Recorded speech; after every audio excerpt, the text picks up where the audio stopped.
Matchmaker Space. How are you doing today?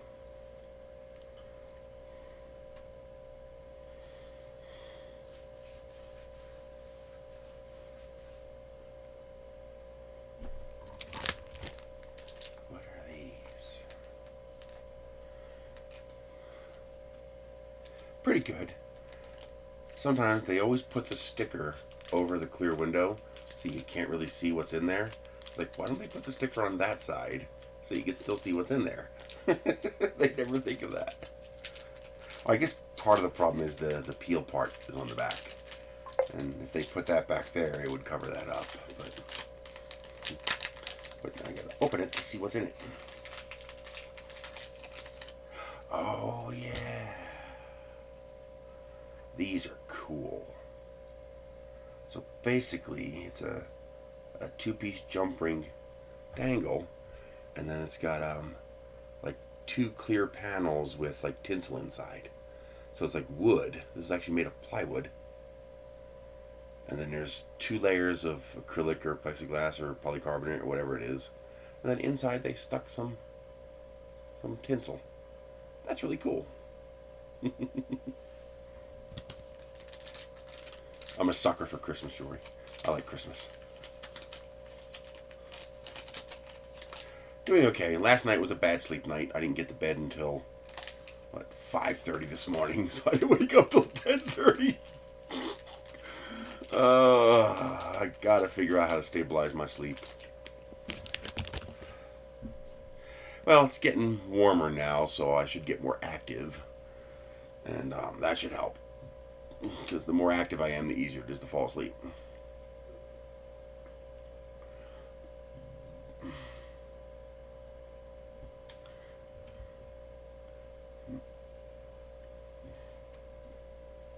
You know, that ANW0 is pretty damn good. It's got that little bit of root beer bite and foam. Tastes like a slightly watered down root beer, but it really doesn't taste bad. I'm impressed.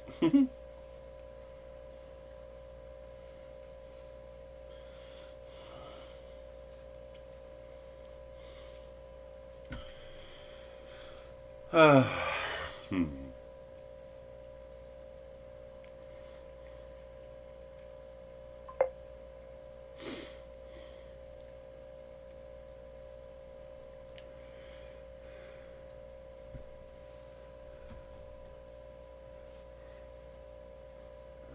Live on channel.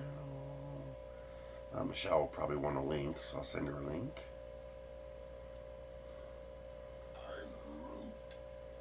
Let's go forward. Where is forward? I guess that's forward. Yes. Michelle. Oh, that's right. I gotta type it in because I never updated her address. Because I don't usually have to email her.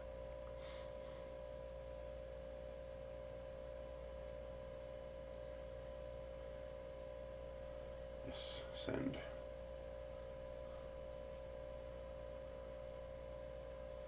Anything I have to pay attention to? No. That's just a notice. Good. Okay.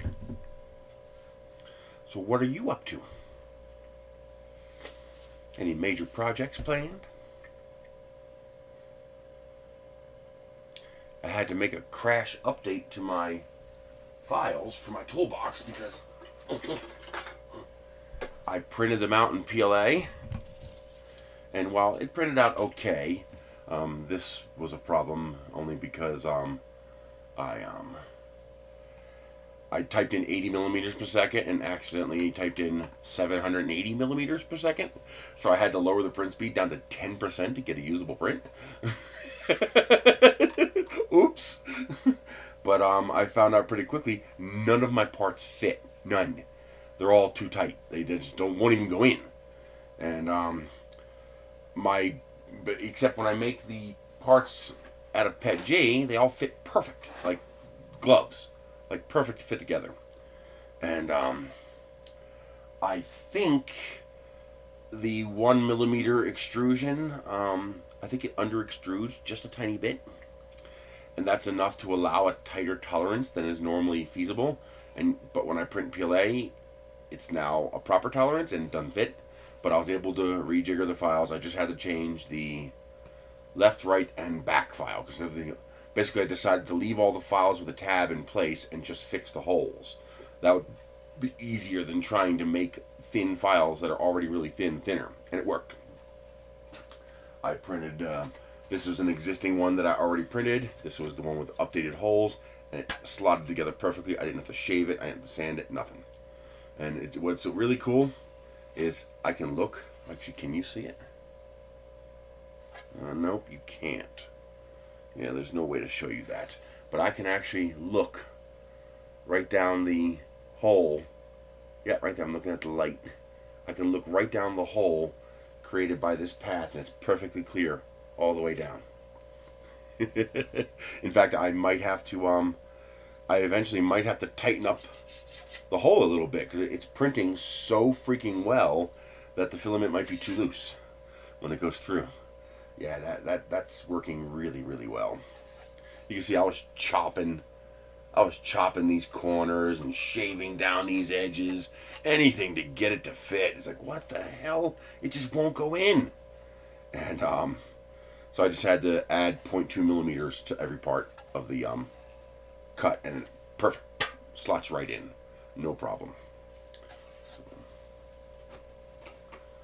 I printed some parts. I only have a little bit left, but I have this Everyone transparent blue PETG. So I printed the lid parts in that, and the rest of the box I'm going to print in Boomat Elite Wood filament. That's going to look real nice.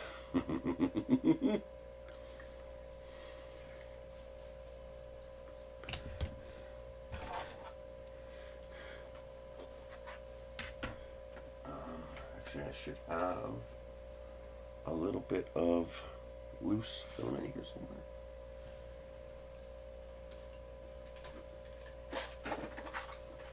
Let's see, is it this drawer? Yes. Yeah, I thought I had a little bit of white. Got a little bit of white filament. Hey, Jerry Martin, how are you doing? So this should show you I don't need any, absolutely no, where are my snips at? Where are the snips? I know they're here somewhere.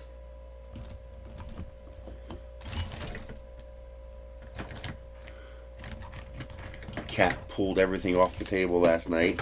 My keyring dangled from the table, and so he was on the chair and he grabbed the keyring and pulled it, and it pulled everything off the table. It's like, Cat, if you weren't so freaking adorable.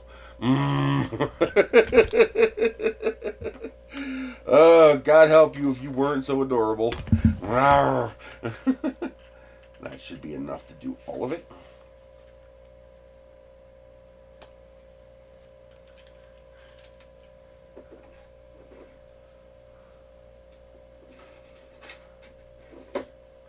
I'm already getting uses out of it.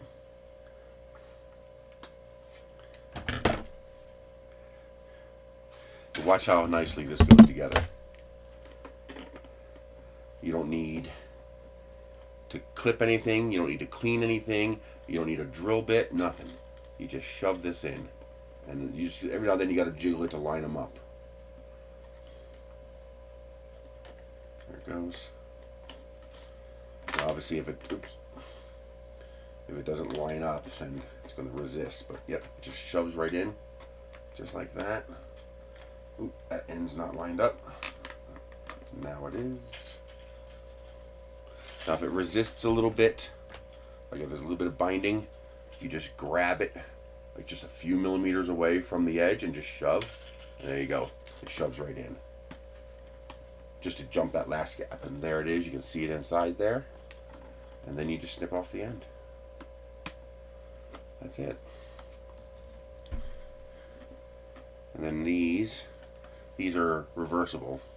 But I always put them in with the bedside up, so that you get that nice shiny surface when you do the nice part.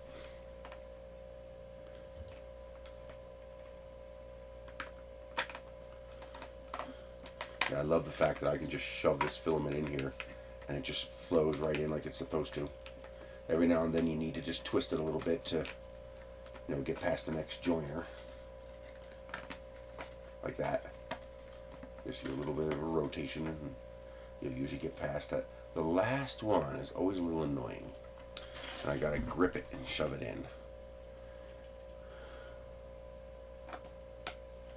There it is.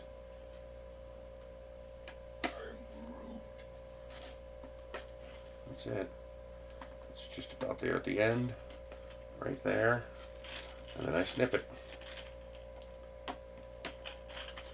That's it. And there is my double hinge lid. That works so well, it's ridiculous how well that works. Got a little bit sticking out here. Just snip that off. A little bit sticking out on that one. But yeah, that works just ridiculously well how well that works. I could actually, I could attach it to this. That two-tone blue looks pretty nice too. This is the Everyone Transparent Pet G, and this is Prusament Blue. That's not a bad matchup either. I think I want the blue with the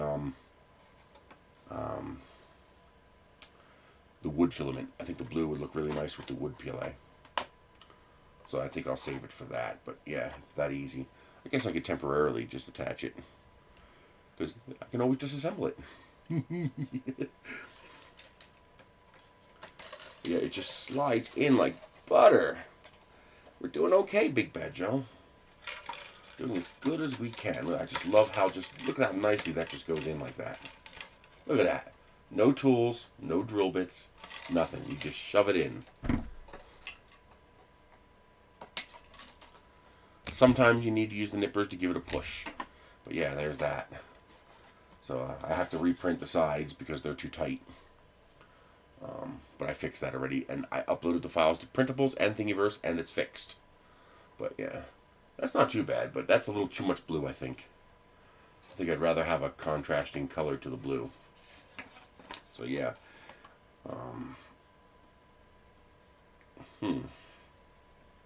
I don't think I have another row of Prusament. Oh, absolutely. Yeah. I'm going to make a Gridfinity extension or something like that to put all my jewelry in one of these. Because that's what the pink one's for. Yeah, look at that. So that's the pink one. I got all the drawer pulls added. Everything slides and fits nice. The very bottom drawer is a little snugger because this pulls in a little tighter here. But it still works fine. Sometimes you have to give a little pull, that's all. But otherwise, once you get it moving a quarter of the way, it's fine. I'd rather have it slightly snug than too loose. So they all fit good. All color matched. Yeah, it really came out good. And I'm waiting for more people to join in before I show the new part. But this was my first attempt to print it with PLA. With a 0.4mm nozzle. And yeah, I proved it works. And I'm not doing it anymore. You want to print this with a 0.4 millimeter nozzle? You have fun with that all day. Just print it 325. That's it. 3 walls, 3 top layers, 3 bottom layers, 25% grid infill, and you're fine. The only difference I would make is there are certain parts, for example, the back, okay, does not need top layers. So don't print them. You're wasting 35, 40, 50 minutes worth of print time printing top layers you don't need. The shelf doesn't need bottom layers, so don't print them. The bottom piece does not need bottom layers, so don't print them. Each bottom layer takes you 20 or 30 minutes. Why? So, now parts that are going to be, the bottom of all your drawers, don't print bottom layers. You don't need bottom layers on your drawers. All your drawers can print with no bottom layers, okay? Just go right to infill. And then have top layers, of course, so stuff doesn't fall out. I had to switch because I ran out of the transparent, which sucks. 1 drawer short of a full set of transparent. So I had to switch to this transparent green. I am using up all my PG, but it's worth it. This is really coming out nice. And this is going to go like this. Yes, that fits good. Yeah, right there. So that's a new one I'm working on. Except I'm going to go with wood PLA on this one. So one of the things I'm going to do is I'm going to put a 0.8 millimeter nozzle on the Mingda. And I'm done playing with 0.4 millimeter nozzles. They're a pain in the ass. It's a pain in the... I forgot how much of a pain in the ass it is to print with a 0.4 millimeter nozzle. I've done so... in the last... I don't think I've printed a single print with a 0.4 millimeter nozzle in the last year. It's all been 1 millimeter nozzles. So I probably should put a 0.6 on this. But what I need is that 0.4 millimeter first layer. That 0.4 millimeter first layer just solves so many problems. So many problems are just solved. With that first layer not being quite perfect and it tearing itself apart. Yeah. I hate 0.4 millimeter nozzles.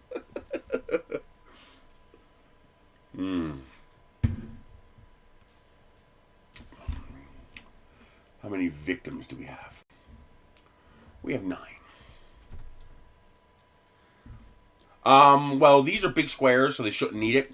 The problem is not getting a perfect first layer height or a perfect bed, auto bed level mesh. And so some parts of it print great, and then some parts of it print shit. And sometimes I get it right and it comes out perfect. Like that one. I mean, that came out absolutely perfect. But the problem is, unlike most prints, for example, if I print this drawer and this layer doesn't come out perfect, I don't give a fuck. No one's going to see it. If there's a slight imperfection, who cares? Let it go. As long as the perimeter's down and it's sticking, I let it go. Because it's going to be fine. It's a drawer, okay? No one's going to see that unless they flip it over and look at it. However, when you're printing parts like this, where this is the a part that everyone's going to look at, this part needs to be perfect, okay? Any imperfection, and it's going to slap you in the face. So I have a good example of it imperfect. Like, for example, if that first layer looked like that, okay, all that crap, I'd be very, very unhappy because that would look like dog shit, okay? But because that's the bottom of the part, I don't care. It just doesn't matter. But when you print something like this needs to be perfect because everyone's going to be looking at that. And when you print the back of it, even that's important because people are going to turn this around and look at it. That needs to be perfect. These 4 parts need to be perfect. Any imperfection, I cancel and start over. Thankfully, with the 1 millimeter nozzle, I hardly ever have to do that. But, hey, Michelle. But these 4 parts need to be perfect because you're going to be staring at them every single time you pick this product up. Every time you pick this object up, you're going to be staring at those parts. So that needs to be a really nice finish. This side needs to be a really nice finish because everyone's going to be looking at it. And it's just so much easier with a thicker first layer. It just smooths out all those imperfections. Normally, we just don't care about that first layer because it's the bottom of the model, so no one cares. We just let it go. But when the bottom of your model is the public-facing side of the model, then you have to care. You know, I did this on the PEI because I wanted that nice matte-like textured finish. Say you can't even see the layers. You can just barely, here on the corners, you can just barely see the lines, and you can see it in the center if you really pay attention. There you go. You can just barely see it. But as soon as you step back just that much, you can't see that anymore. And that finish gives you that because it fills in that pebbled surface of the textured PEI. You know, I didn't want this on a glossy surface because I wanted that really nice satin finish that you get from this particular color when you do that. And so I got to reprint both of these. And I only have maybe 3/4 of a kilo of that filament left, so I got to really hope I can. That's why I'm saying I just stopped. I'm going to put a 0.6 or a 0.8 millimeter nozzle on here, and I'm going to be done with messing with that 0.4. I know it works. I've done it. You know these light blue parts were all printed with the 0.4, and I've got the corrections to the files uploaded. And but I don't want to. For my own personal stuff, I'm just tired of dealing with a 0.4 nozzle if I don't have to. Screw that noise.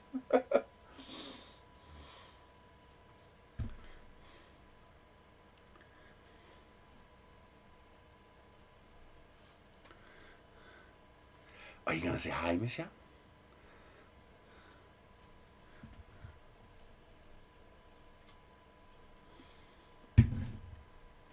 Don't leave them hanging.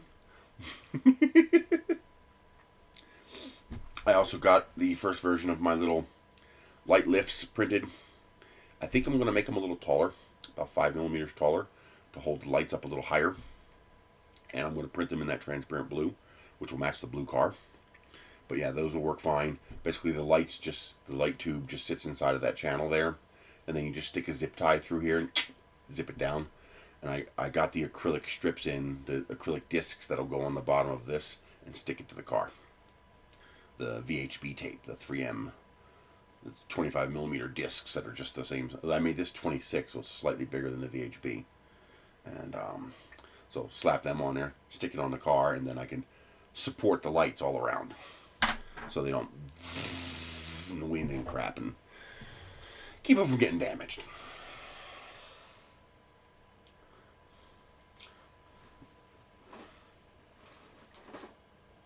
So we made the boxes. The boxes are done.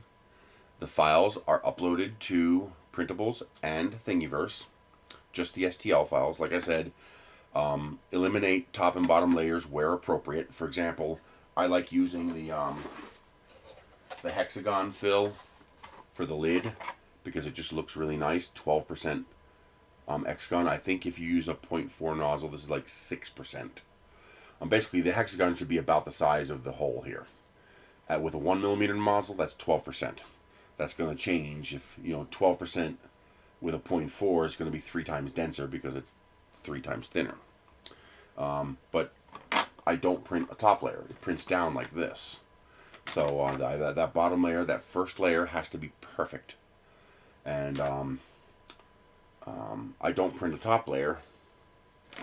I would recommend a 0.6 to a 0.8. 0.1 takes some tweaking. If you wait until I have the paid or Patreon files up, I have custom G-code all set for a 334 printer with a 1 millimeter nozzle. But otherwise, with a 1 millimeter nozzle, 2 perimeters. Most parts get 20 to 25% grid infill, and then no top layers where they don't make sense, or no bottom layers where they don't make sense. So, for example, this part gets top and bottom layers. Alright, the lid components, bottom, which is the top, because you flip them over when you're done, they get no top, because you're never going to bridge this, ever. This will bridge just fine, but it's going to look like dog snot. It's just not going to, it's too big of a gap to properly bridge. unless you're using an opaque filament. If you're using an opaque PLA, well then fine. You could. Well then this hexagon doesn't matter either because you're not going to see it. But the reason I use the transparent plastics to print the lids is because it looks pretty. It just looks really, really nice. You can even see the drawers inside. See, 1, 2, 3. So the it's an aesthetic choice. It looks nice. It also dramatically reduces how much plastic you need to use. However, 99% of this prints perfectly fine with a 1mm nozzle. And the only reason I did this with a 1mm nozzle is because that's what's on the printer. If I picked a nozzle specifically for this print, it'd be a 0.6 or a 0.8. I'd probably go with the 0.6, just because you're going to get more walls, so you're going to get more strength. But this part right here, so that part right there, is very, very thin. It's so thin that you cannot even do one line at 1mm thick. So you have to tweak your single extrusion behavior to make sure it properly prints that. Otherwise, you'll end up with gaps. Oh yeah, that'd be easy to do.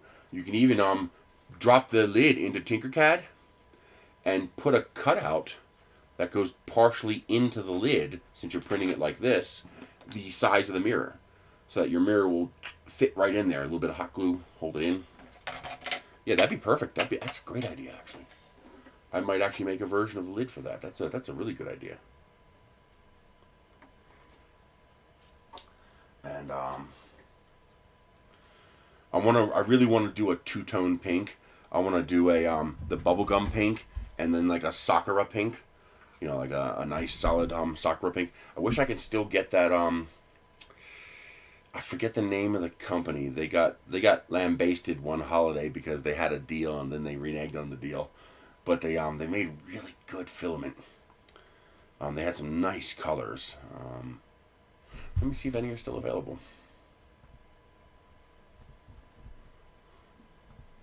Let's go to this. Keep in mind, none of these prices are going to be accurate because I don't have Prime anymore. So if you have Prime, some of these prices might be cheaper. Sakura pink filament. 3D Cyatech, I think it was. Yeah, I think it was through. Ooh, that's pretty nice. Both Elegoo and Polymaker have a Sakura pink that is matte finish. Yes. Yep, the notes include all the instructions for how to print it. Amelen's that's a nice one too. Damn. Okay, they got some. They didn't used to have this many nice pinks available.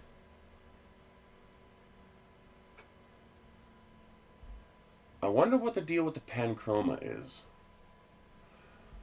Ooh, I wonder if this is. Could somebody check and see if this is actually on sale cheaper? With Prime. Let me get you a link. That's a twofer.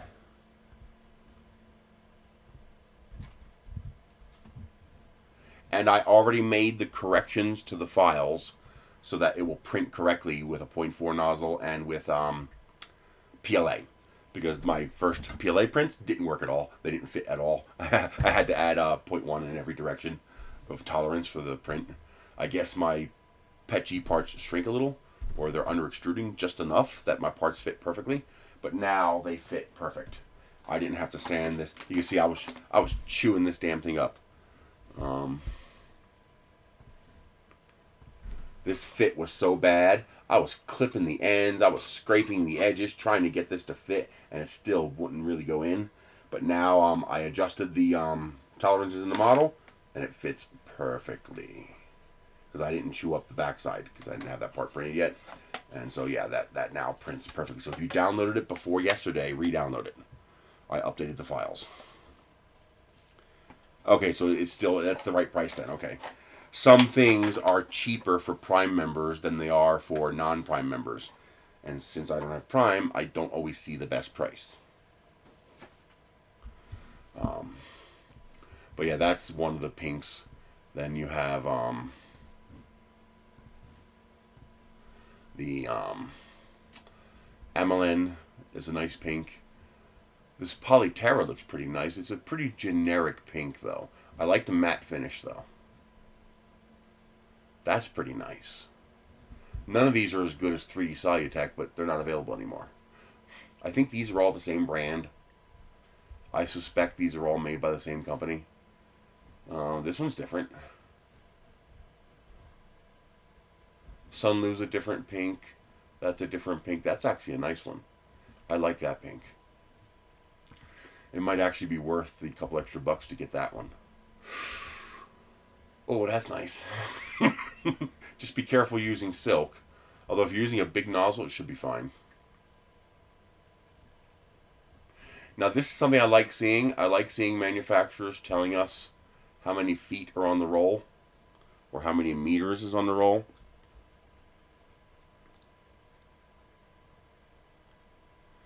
Sakura's a little different, though. Sakura pink is, this is a little, this actually, Sunlu is one of my favorites. I like this. I have never printed this. I'm basing this on the picture. I like that a lot. But that's not a perfect Sakura pink. A Sakura pink is somewhere in between this and this. This is too regular pink for Sakura, and this is too magenta for Sakura. A good Sakura pink is somewhere in between these two. The Sunlu, not Sunlu, the 3D Solutech Sakura was amazing. That was such a good color. Don't waste your money on these transitions for this particular print, because you're printing all these parts flat, which means there will be no transition. Your inside and your outside might be a different color, but that's about it.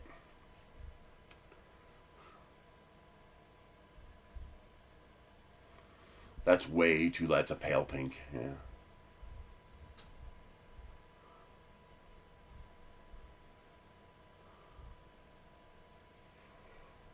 That's not too bad, but that's like a regular pink.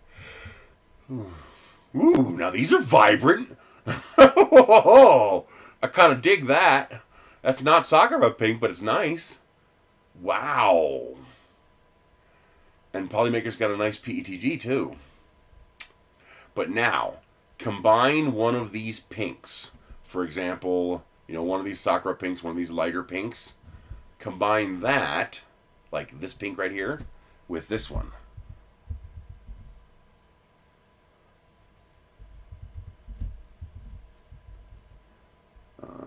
Why am I doing that? I'll just show you.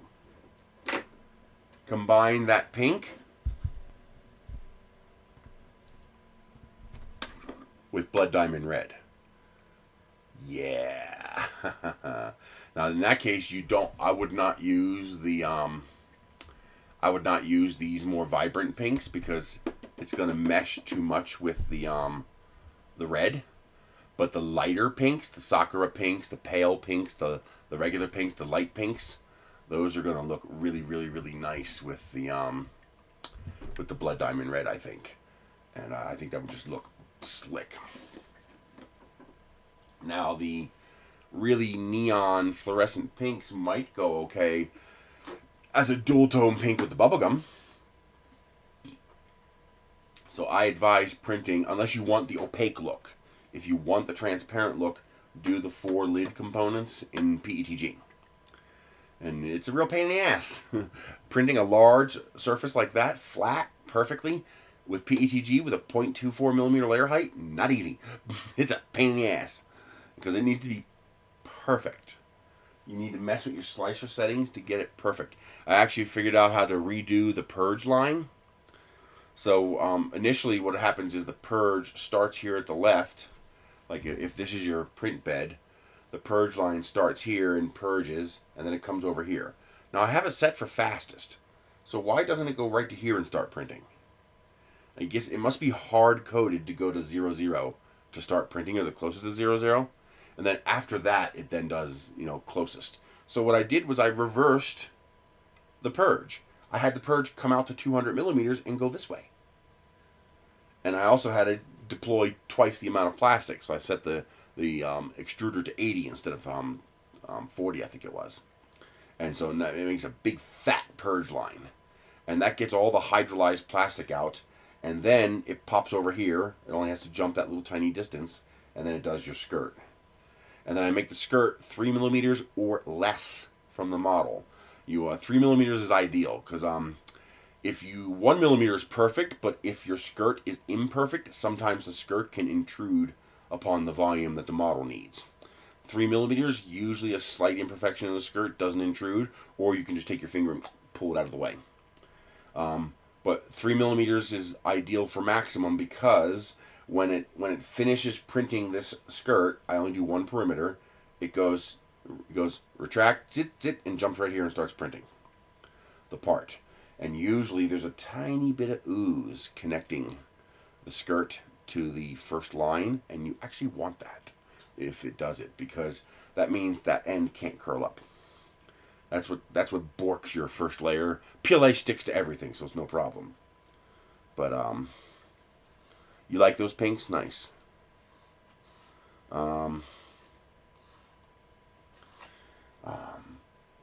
But you need that that first line has to stick perfectly. Now, if you're printing infill, it's okay if that first line is less than perfect. But if you're doing full layer like this, when it gets to that part, it's not going to stick. It's going to curl. But yeah, just little tricks I figured out along the way to redo that purge to make it work better, make it work properly.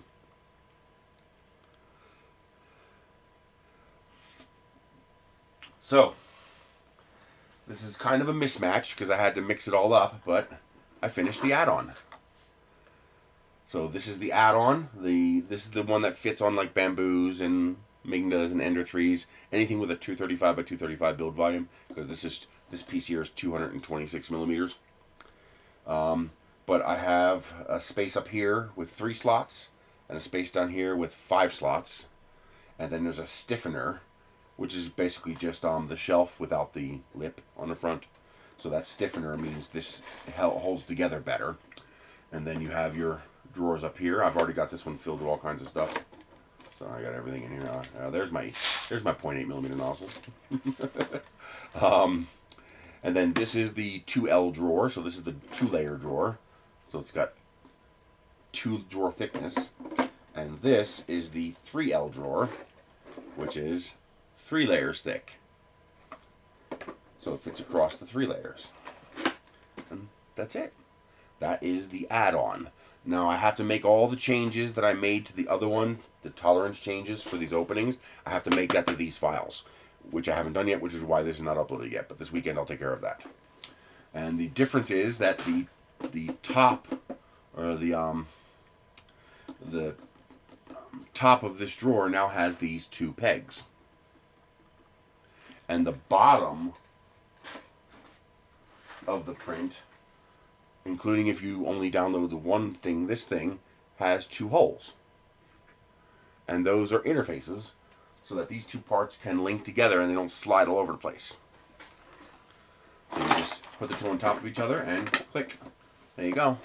Now they click together, and now this will bend and do this, of course, but you're not going to do that. The whole point is just to keep this from sliding off, because it's plastic on plastic. And what you end up with is the full-size toolbox. So you have the top chest and the bottom chest. These are all mismatched colors because I ran out of plastic. So I have to keep switching colors as I run out of different colors. I ran out of white, printed one in orange, ran out of that, print it in clear, ran out of clear, print it in blue and green. So, because I wanted to do it all in Pet J.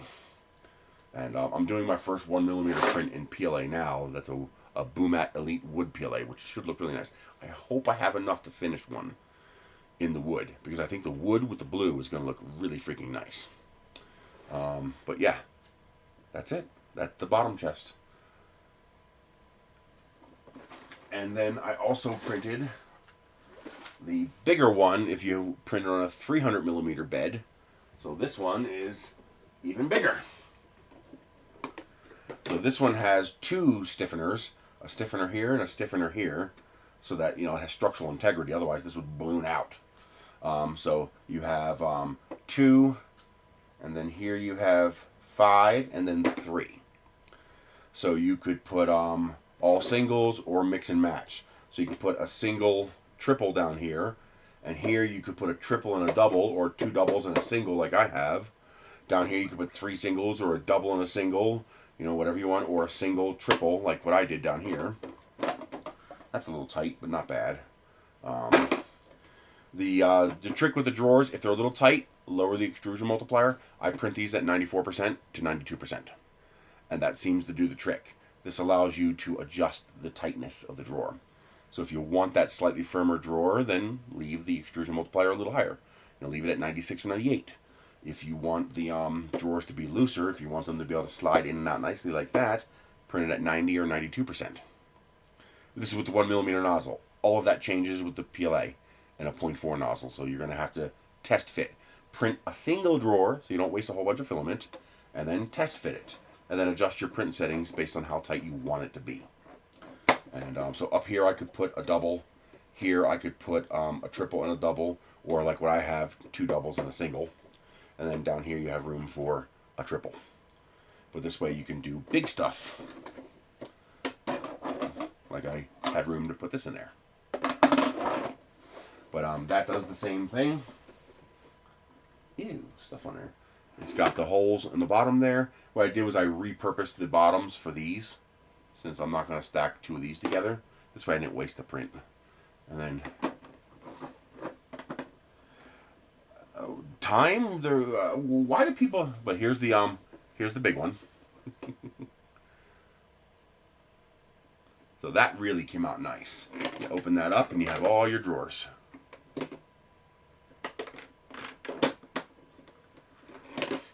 But that came out so freaking good. I really love this thing. Well, it seems like a lot of printing, but remember, 3D printing doesn't take time. It just, you start it and you walk away. And I come back 6 hours later and it's done. Yeah, red and yellow would look good. Blue and yellow would look good. I want to get some of that Prusament orange so I can do the Prusament blue with the Prusament orange, but I don't have any. And I'm thinking about making a deal with some vendors. Hey, what's your company colors, or what's your favorite colors? Okay, send me 2 of them, so I have some for me and I have some for you, and I'll make you a custom toolbox in your custom colors. And might be a way of getting some free filament, so I'm going to try that. And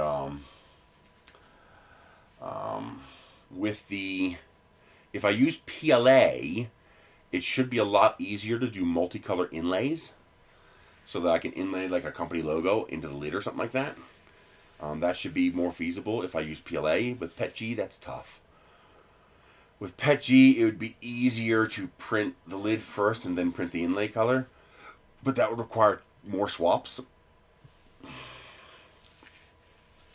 I really wish I had one of those AMS, multicolor, CMS, whatever they are, you know, Bamboo, Creality, Elegoo.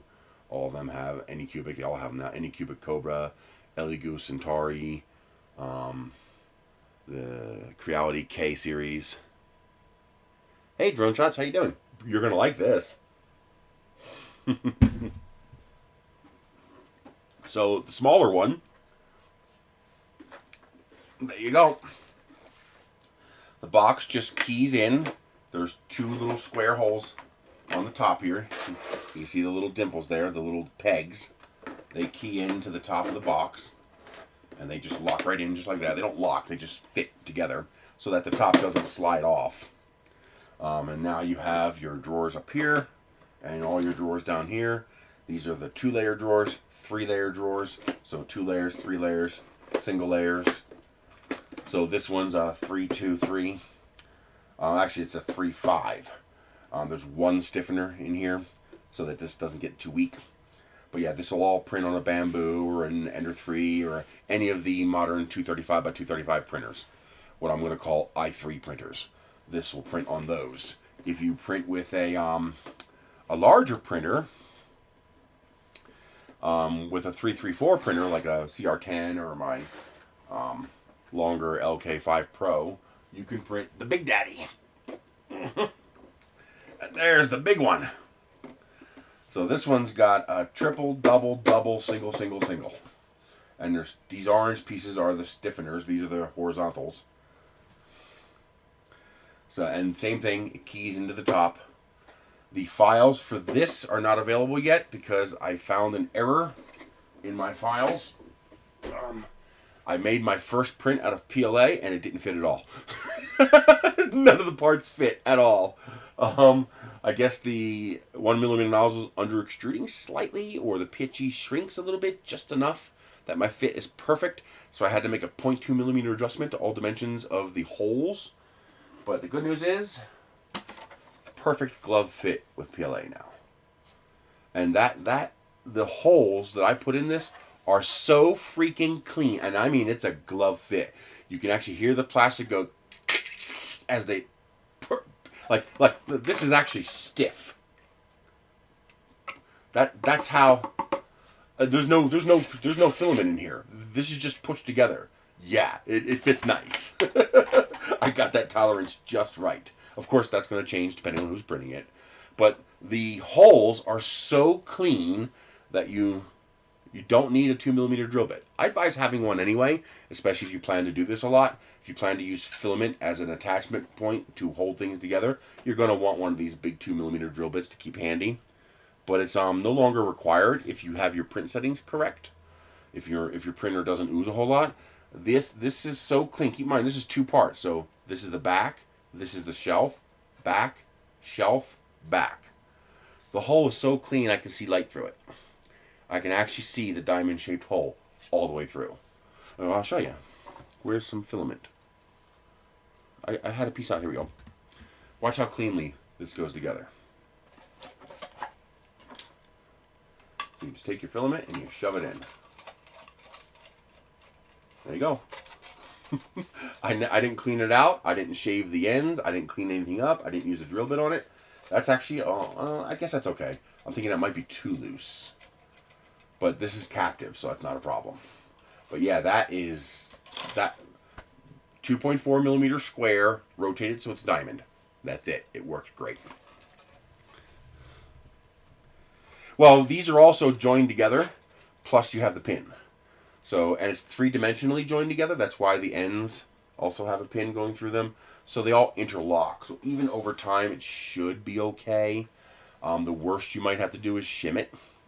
If you end up having to shim it, just disassemble the part. A little bit of tape. Put it back together. There's your shim. But I like the idea that it's already come in handy. For example, the first the bottoms of the drawer didn't have holes. Of this bottom piece here, there were no holes. But I need holes to lock into these pegs here. To lock into those pegs. So you can see the new version has holes on the bottom. Right there, see it? Now, I don't have the plastic to just throw it away. So I disassembled it, reused the bottom without the holes as the bottom for this, and then printed the new bottom, which I would have had to print for this anyway, with the holes for this one. And it worked perfectly. Remember, this is not going to be used in a garage's, auto garage, where a mechanic's going to beat the snot out of this. This is going to be this is a tech box. This is going to be on your tabletop where you're working on your drones. All right, so you're not going to be beating the piss out of this toolbox because it is plastic. If you need a high quality toolbox, then you buy the metal one for $33 or $35. But by being able to print it, you have all this customizability. You can even, if you're really, really brave, you can put a 0.4mm cutout here of whatever your Drone Shots logo. You can put your logo right there, print that in one color, and then print this around it. So you can do an inlay if you want. You can do that. Someone else just said they're going to make a, Cassandra wants to make a jewelry box. So do I. And she came up with a great idea of putting a mirror inside here.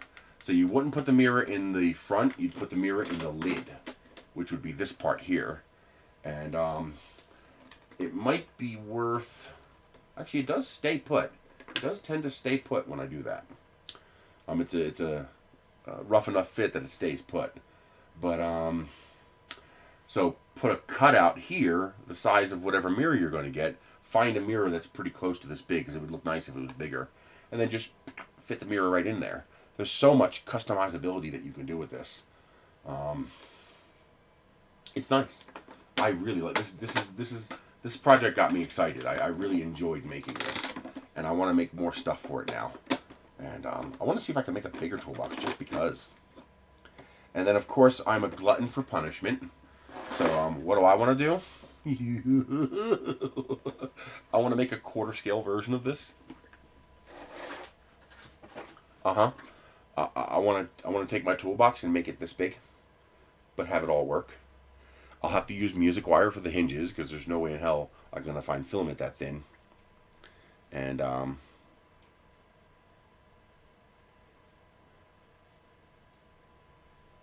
girl toy? What's a girl toy?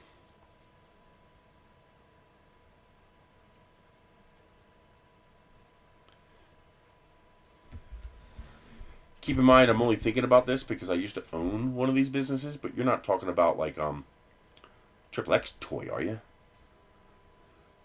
Or do you mean like a pop-up, music box kind of thing? Because that'd be fun too. You know, adding a music box function to this would be pretty freaking cool. I wonder how hard that would be. I mean, you'd lose some space. Well, because, it's not like that's where my mind goes. It's just I ran that business for 30 or 25 years. So, of course, I'm going to think of that kind of thing.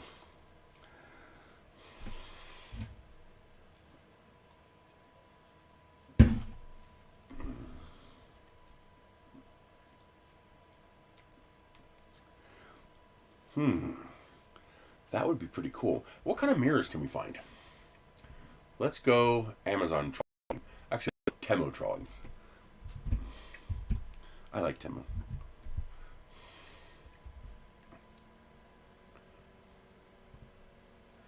I've fallen in love with leggings.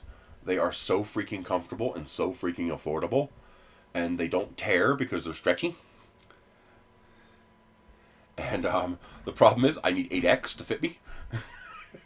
And all the cool stuff is not available in 8X. It's, you see something and go, oh, that's cool. Nope, you can't have it. Oh yeah, I still have the bus. The bus will be the last thing I get rid of because if I ever have to get rid of the bus, if I'm ever forced financially to get rid of the bus, I mean, that's one of the reasons I kept it, is that it's like a piggy bank. I mean, I can sell that for $4,000 or $5,000 anytime I want. Maybe more, because it's a modern bus, not an older one. It's a 2002. And it's a gas engine, which means it's easier to work on. It's a B7000 Chevy medium-duty chassis, so it's like parts are common. But if I ever get rid of that bus, I'm never getting another one. It's just never going to happen. I will never get another one. And because I'll never have that kind of money ever again. The only way I can get one cheap is to go back to Pennsylvania and buy one for $2,000 or $3,000. But then I'd have to spend $1,000 in fuel driving it here. So you're still going to pay the same price. So I'm very reluctant to get rid of the bus because I really, really, really dream of making that mobile makerspace. I want to do that so badly. Oh man, I want to do that so badly. A better place to get mirrors might actually be Dollar Tree. Ooh, that's nice. Because I can gank all 3 mirrors and use them for 3 different drawers. Oh, what are the dimensions of that?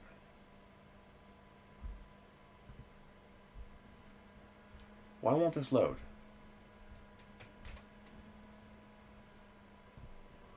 It'll do that, but it won't. What a pain in the ass. Come on, there it is. So they're a little over 3 inches each. Okay, that'll work. This is 4 inches. And they're 6.1 inches. That's almost perfect. For $4.30, you get 3 mirrors. Oh, wait a minute. Is that a bifold? It's a bifold. Okay. So you get 2 mirrors. The other mirror is too big.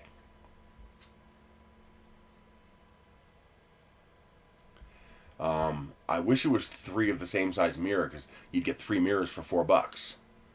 But I also don't know if it is glass. because that's what I want. I want a glass mirror. I mean, you can get, let me get rid of all these windows. You can get these kind of mirrors. They're plastic adhesive. That's pretty cheap. That's 10 of them. How big are they? Product size. Here we go. It is 7.87 inches by 5.91. So you'd have to cut down every one of them. They're all too big, but you get 10 of them. The trick is to find one the right size, and this is about the size you want. You want this 6-inch by 3-inch size, roughly. That would be perfect inside this, but this would only give you 2. Although, if it's actually glass, you could gamble on the third one and use a glass cutter and you'd get 4. That would be nice. I'm going to save that. Where's the little heart? Where's the little heart? There it is. I don't even care what color it is because I'm just going to gank the mirrors out of it. So what we do is we find this picture. They're probably all going to... Oh, I can't do that here. You do an image search. From the app, you can do it. Well, the problem is unless you're very good at it with the right tools, cutting glass is not quite as easy. Well, cutting glass is easy. Cutting glass precisely is not so easy.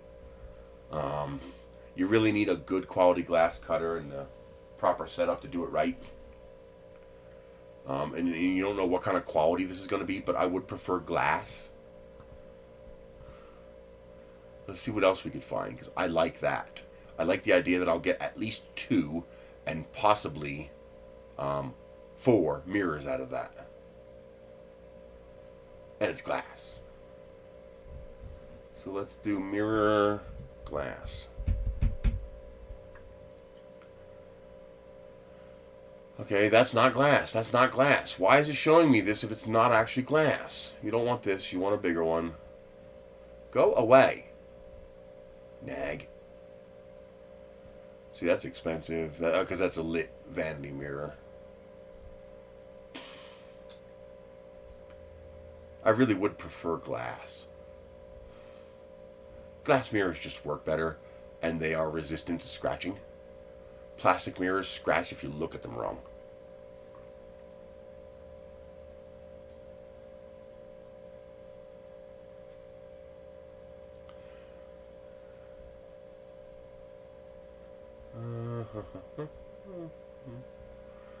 Now, also, if you have a glass shop near you, it might not be expensive to get a custom-sized mirror made, whatever size you want.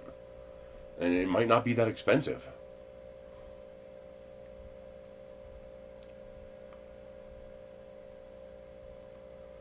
But if you just want to play around with it, a cheap source to experiment with is Dollar Tree. You'll find something in there roughly the right size for $1.25. And then you can dork around with it and play with it. But yeah, I definitely want to put a mirror in there now.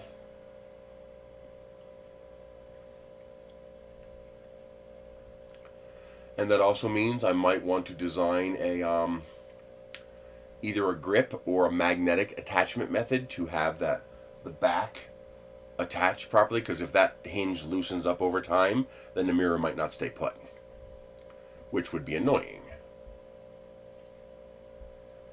Yeah, that looks like the best bet. I'm gonna order one of those the next time I place a Temu order. It might be a while, but I'm gonna add that to my list.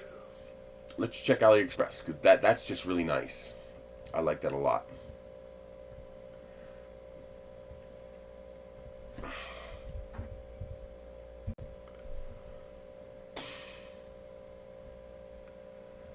Could it be as simple as search for trifold mirror?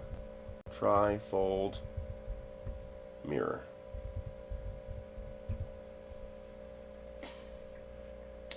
Okay, these are too big. So, handheld.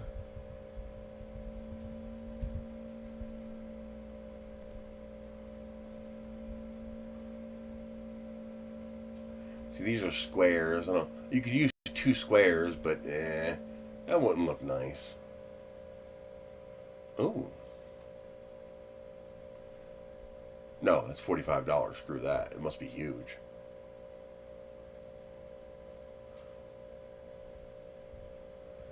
Oh, they don't have it. I'll have to do an image search and see if AliExpress has it.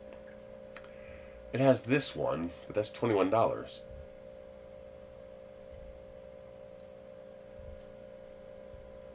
Yeah, I don't see it. Not the same one. I'll have to poke around. You know, oh, there's something else I didn't check. Amazon.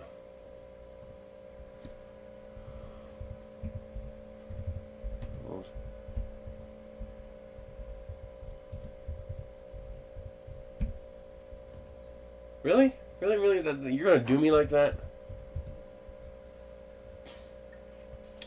You see this is cheaper than it is on freaking, on AliExpress, on Temu. Sometimes you see that. Ooh. Ooh.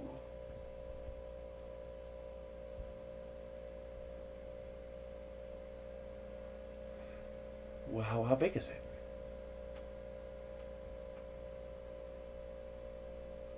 Looks pretty close to square, but it's not giving me the dimensions.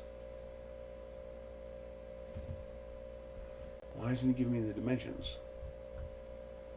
Let's try 4-way. There it is. $3.51 versus $14. What the hell are you doing? So $13 here or $3.50 here. $3.33 here. It's amazing. Oh my god.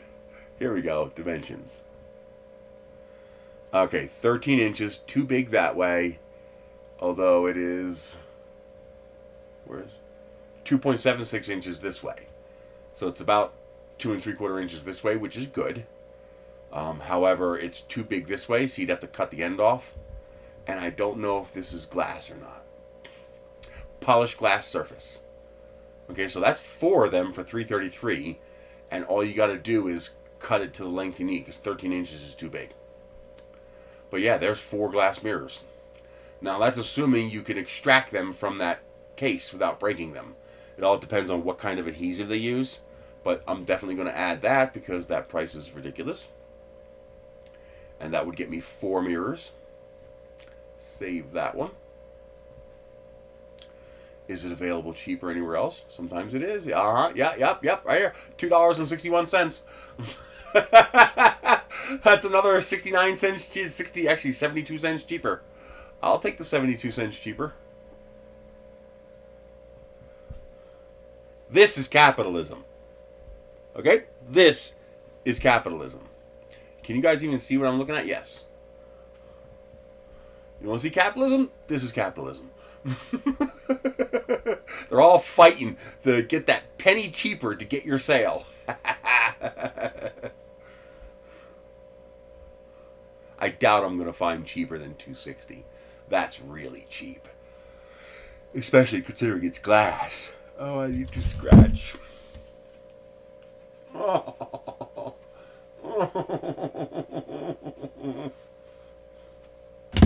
Oh, that felt good. Yeah, $2.61 is the cheapest. So, and make sure you use that price adjustment. I get so much money back from that price adjustment, it's ridiculous. It's ridiculous how much money I get back from that. So sometimes I'll look for stuff on Amazon, and then I'll go back to Temu and look for it there to find it cheaper. Oh, that's cute. A Hello Kitty vanity mirror. I wonder if that's available on Temu.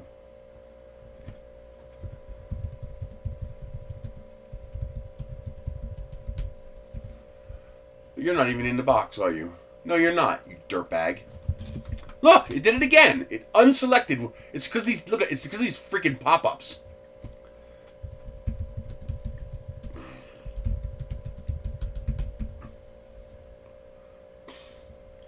That's cute with the lights. I like that. But I'm curious if they have the exact same mirror that's on Amazon. That might be a licensed product, so it might not be available on Temu. Yeah, I don't see it. Yeah. So if you want that, you got to pay for it. Did I use the wrong window? Nope. Where did that? Oh, here it is. Yeah, if you want that, you got to pay the $35 for it. Although you could try a Google image search. So what you do is you find a clean copy of the thing here.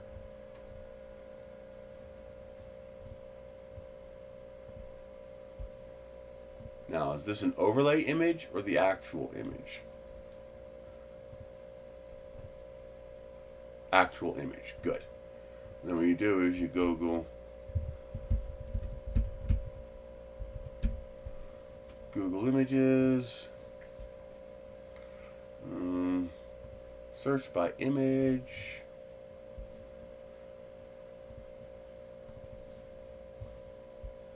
And then you see where it finds it. Go away. Here it is on eBay. eBay is not very affordable lately. I can't middle click. Why the hell can't I middle click that? All I want to know is what they're selling it for. $40. It's available at Walmart apparently for $72. If you're dumb enough to pay $72 for it. $135 on Poshmark. Really? How much do you want to bet they're drop shipping this from Amazon? I fell victim to that once, and I wasn't even angry.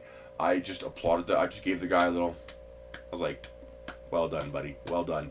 I was too lazy to search for it. I wanted a big, giant UV umbrella, just because I was tired of getting sunburned. And I found one that was big, giant. It was like 16 bone, so it was nice and strong. And it came Amazon delivery. Yep, he just went on to Amazon, put my address in, and drop shipped it from Amazon to me. And you made $10 on me. I could have bought it direct myself from Amazon for $10 less. But I bought it on eBay, and he just drop shipped it from Amazon. So I just gave him a little golf clap. I was like, well played. You did a good job. How much you want to bet that's what they're doing here? That this person on Poshmark is selling this mirror for $135, and then they're just going on Amazon and saying, here you go, $36. How much you want to bet? How much you want to bet? I'll bet you $100. That's exactly what they're doing. Oh man.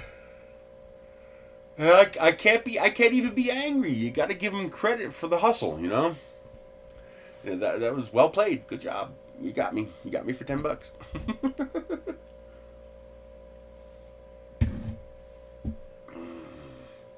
Yep, Walmart craft section. If you have a Joann's near you, a Michael's near you, a Hobby Lobby near you, but a Dollar Tree will probably have mirrors. We can probably get a rough idea of what they have.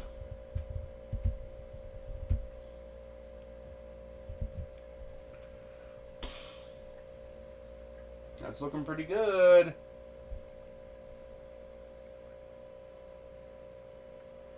Oh, they have a new app. Yay. So do a search for mirror. Oh, come on. Knock it off. All the goddamn pop-ups, man. So here's glass mirrors, candle holders. Not exactly the best. These square ones, maybe. Nope, they're candle holders. That means they're going to be small. Well, they might not have any really good stuff. They usually have 8x10s. They might have it in the store, what they don't carry, what they don't show on here. Sometimes these are big enough, but that's going to require you to make 4 glass cuts. Good luck. Have fun with that. Yeah, you're better off just getting the bigger one. Yeah, this is nice. This is perfect. It's just the right size. Just a little too long.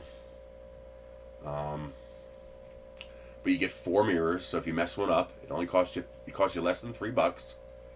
So you're only paying what? 65 cents a mirror? Yeah, you're paying about 66 cents a mirror. 66 cents. About 70 cents a mirror with tax. So you got 70 cents and you got 4 shots. That's what I would do. Just order that. And you might be able to get that on AliExpress. The advantage of AliExpress is they don't have the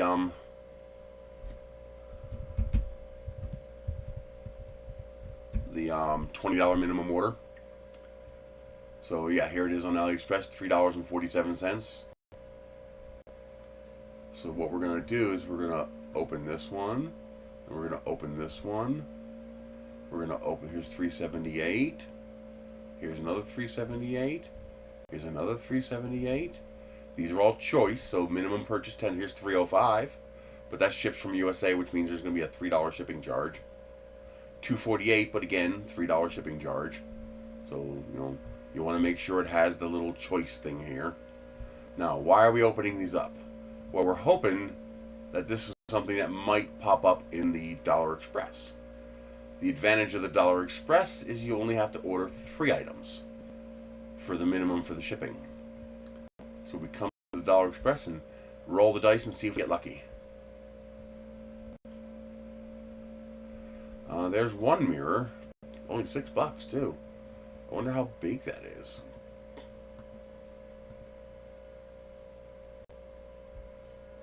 Oh, this might be the trifold? What are the dimensions? I didn't know that was lit up. Yeah, this is it. Yeah, 9 inches. Oh, wait a minute, that means these are really skinny. Because 9 divided by 4. That's going to be, what, 2.5? 2.4 inches. So that's a 2.4 inch mirror. So you can get this on the Dollar Express section. It's only $6.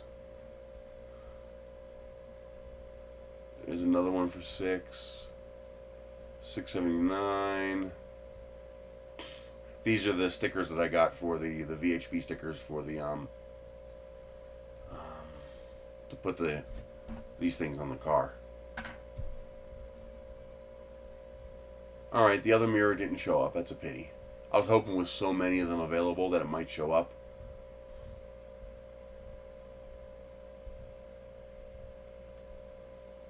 That's a pretty mirror. I'd like to print one of these. Print my own just because I can. No practical reason, just because I can.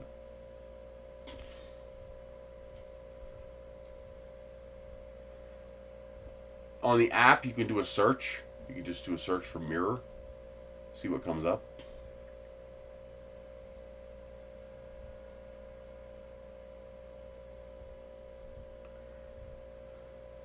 But here, you only have to order 3 items to get free shipping.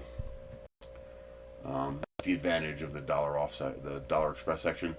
You only need to pick 3 items to get free shipping. But you're limited to what's in that section. Now, the regular section is $10. There's still a lot of scams on here, so use your head. Be careful. Let's see. We could probably. I still can't believe how expensive these are, relative to what they are. I guess it's because of the precision molding. That is a much more precise molding, and that's much stronger than usual. This one's $2, but it's going to have a shipping charge.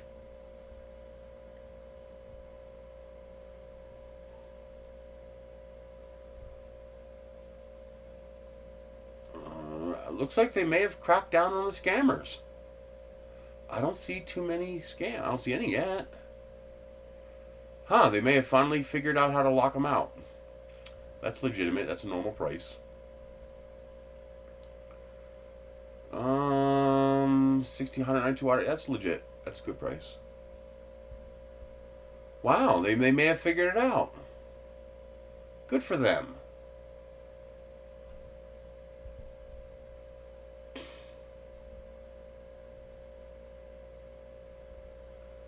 I'm glad they figured that out, because that was getting annoying. I could just see people accident, especially grandparents and parents, people who don't know anything about this kind of stuff, not realizing what they're clicking on and getting screwed. Oh, nope, there's one. Yeah, but this is so obviously a scam. Yeah, well, first of all, you're only out $1 for free and $11 shipping. how do they have a shipping charge if they're on Temu? I mean, it's obviously a scam. You're not getting any generator for $1.43 or $14.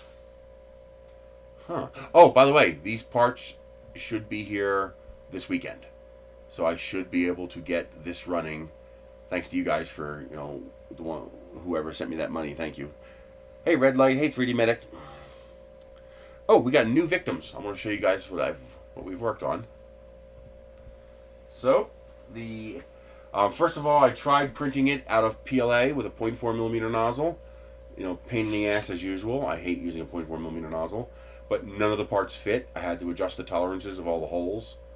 My PETG either is shrinking or it's under extruding just enough to allow the parts to fit perfectly, but they didn't fit at all when I did them this way. So I adjusted them. The files have been corrected, and now they fit perfectly. And I do mean perfectly. No drill bit needed. The filament slides through like butter. You could actually see the path all the way through. It looks like it's one single path. So that came out absolutely perfect. The files have been released. They are on Printables and Thingiverse. If you already downloaded them, re-download them if you didn't download them after yesterday, because I corrected the files to adjust for the tolerances. The bottom chest, which we started working on last week, I have not published that yet because I have to make the same corrections to those files. But this is the smaller one. So this is the toolbox that we were working on. It now has holes on the bottom right there that interlock with these pegs on top, so that now the drawers won't fall apart. Won't slide off because it's plastic. And then of course you have the single layer, double layer, and triple layer drawers. The smaller one has a single stiffener. You have 3 slots and 5 slots, so you can print whatever combination of drawers you want.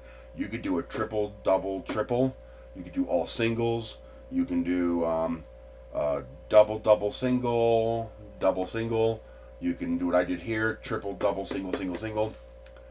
Any combination you want.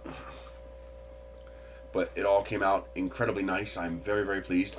Absolutely no glue, no fasteners, no drill bits, no shaving. Everything just pops together. You slide the filament through. I suggest using PETG for the hinges and stuff, because PETG is less likely to shatter over time when you crack it.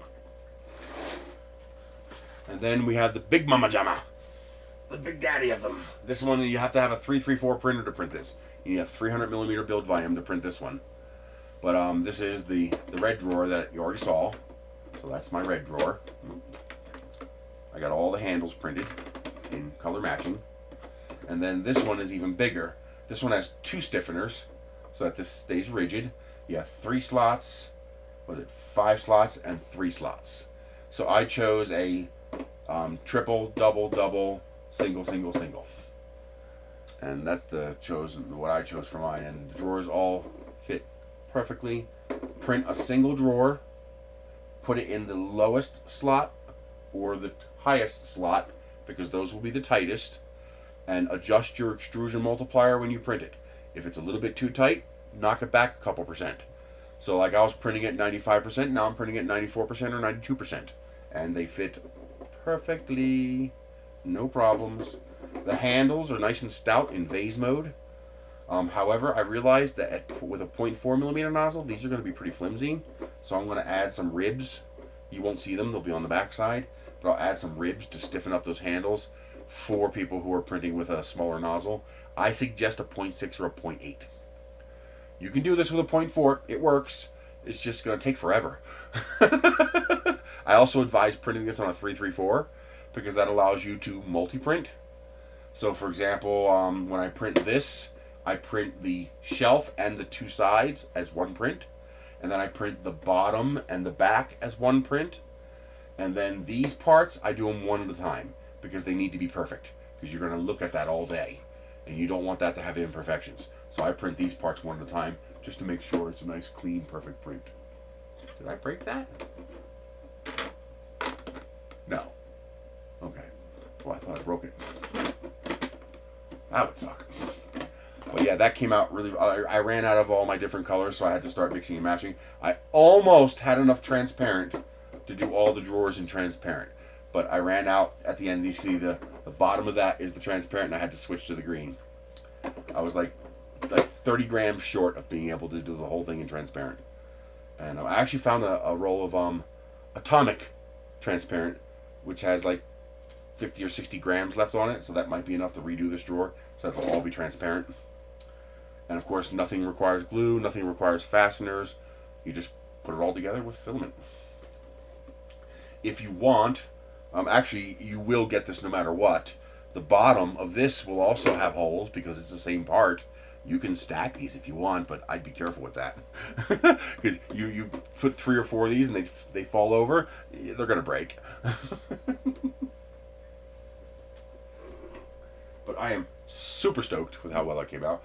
In the next couple of days, I will add all of the dimensional corrections to those files, and I'll get that uploaded as well. But the mini tool chest, the little toolbox, that has been uploaded. This one here, I'm trying to figure out what color to put with the Prusament. I don't have a second roll of Prusament. I'm going to go out in a bus and see if I do, but I don't think I do. I would love to have the Prusament green to go with this. That'd be nice. But I'm probably going to do fluorescent orange, because they do make a fluorescent orange. But this is just temporarily. As you can see, I could just take this out and change it. But I printed this Everyone blue transparent PETG to go with the Boomat Elite wood grain PLA that I'm going to match this with. I think the blue with the wood grain would look really nice. But I think I'm going to do the fluorescent orange for the handles of the 3 drawers though. So it'll be a 3-color box. It'll be wood grain for the box, transparent blue for this part, and a fluorescent orange for the drawer pulls. I think that would look really nice. So that's going to be my 3rd final box. And I also finished the little pegs, the little standoffs for the lights on my car. I can't find. I had one of these drawers here with 16 of them in it, and I can't find it. So it's like, where the hell could it have gone? Unless it's in one of these toolboxes. No, there is one drawer in there. Maybe I stuck it in that toolbox. It might be in that toolbox over there. I got these toolboxes all over the place now. I might make these about 5 millimeters taller, but these are pretty simple. 26 millimeter, 25 millimeter VHB disc. Stick it on the roof of the car. My light is a tube light, so that'll sit in that channel, and then you put a zip tie through it and hold the lights down. So I have magnets for the corners, these for everything else. And so that's going to work well. I think I'm going to print these in the. I think I have enough of the transparent blue PETG, which is going to be a pretty close match to the color of my car. So I'm going to use those.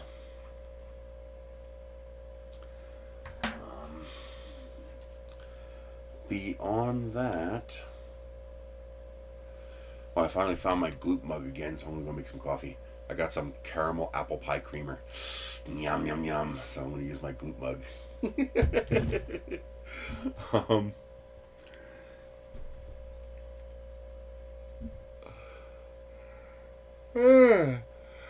The part that you guys helped pay for, you paid for, last week for the Chiron, that's going to be in this weekend. So I should be able to get the Chiron going this weekend.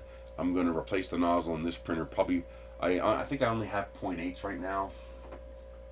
Where is that part? Oh, it's in this one. I think it's in here.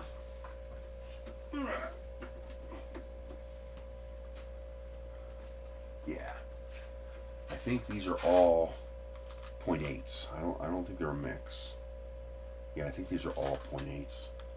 I don't know where my other nozzles are, so it's probably going to get a 0.8. What's this steel nozzle? Ooh, I got a hardened steel 0.8. I'm going to use that.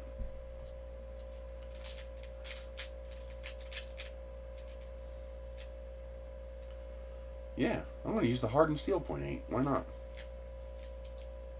Yeah, these are all 0.8. Because a 0.6 would be a good compromise. But, oh, no, I can't use this. This is the CHT knockoff. See how it's got the copper insert in there? And since I'm going to be using filaments with a fill, I don't want to use that on here. So I'll just use a standard brass 0.8.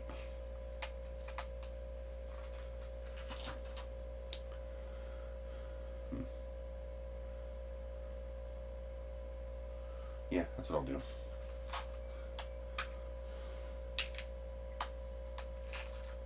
Although the PLA print's working great with the 1mm nozzle. Nice and clean. I got no complaints so far. Yeah, I'm super pleased with how it came out. They're everything, even the drawer pulls don't require glue. It friction fits. You can actually remove it if you're careful. Sometimes you need to pop it from the other side. Where's the thing? Yeah, sometimes you need to leverage it. That's not working. Sometimes it's really tight. You don't want to break it either. You can get them off. You just need some leverage to pop them off, but it's all friction fit, no glue, no fasteners, nothing like that. I'm really, really happy with how these came out. And that is available now on, let me get you a link.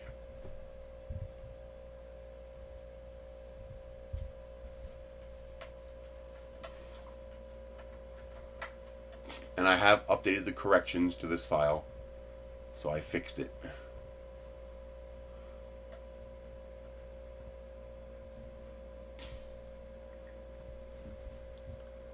we go. There is a link to the files.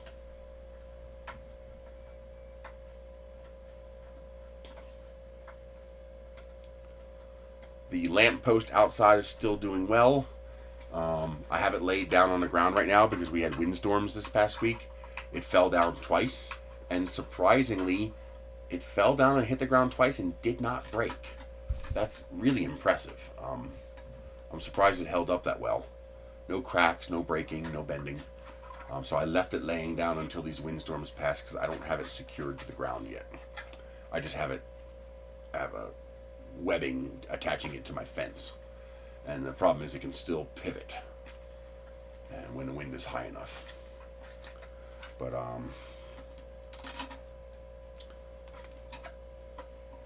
pet G shit where it poops all over your model, so you got the little stringies you have to pull out every now and then.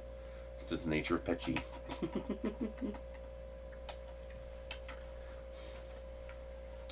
I gotta go out to the bus and see what kind of colors I have to do some color combos for these toolboxes.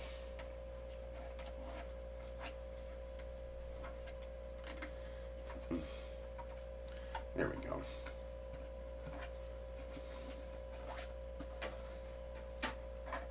Really? Hi.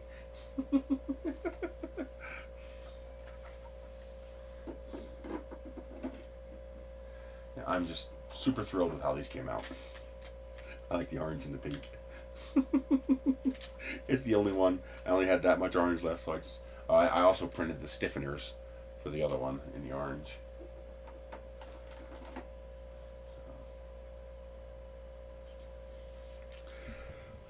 Not bad though. It worked. It worked well. I'm thinking about trying to figure out how to incorporate a cover for the bottom toolbox, just so when it's sitting unused on the shelf, it looks nicer. I haven't figured out how I want to do that yet. I've got the same lip at the bottom, since I'm using the same bottom part, but I kind of want to put a cover on the front of it, just so it'll look prettier.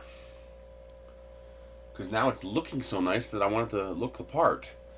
But I can't have it permanently attached. It has to be removable. Because if it's permanently attached, then when you have the two of them together, like right now, when you open this, you can fold this like this, or you can fold all the way around like this, or you can fold it like this. And you know, if you just need access to the drawers, and you can just pop into there to look in there if you don't have space behind it.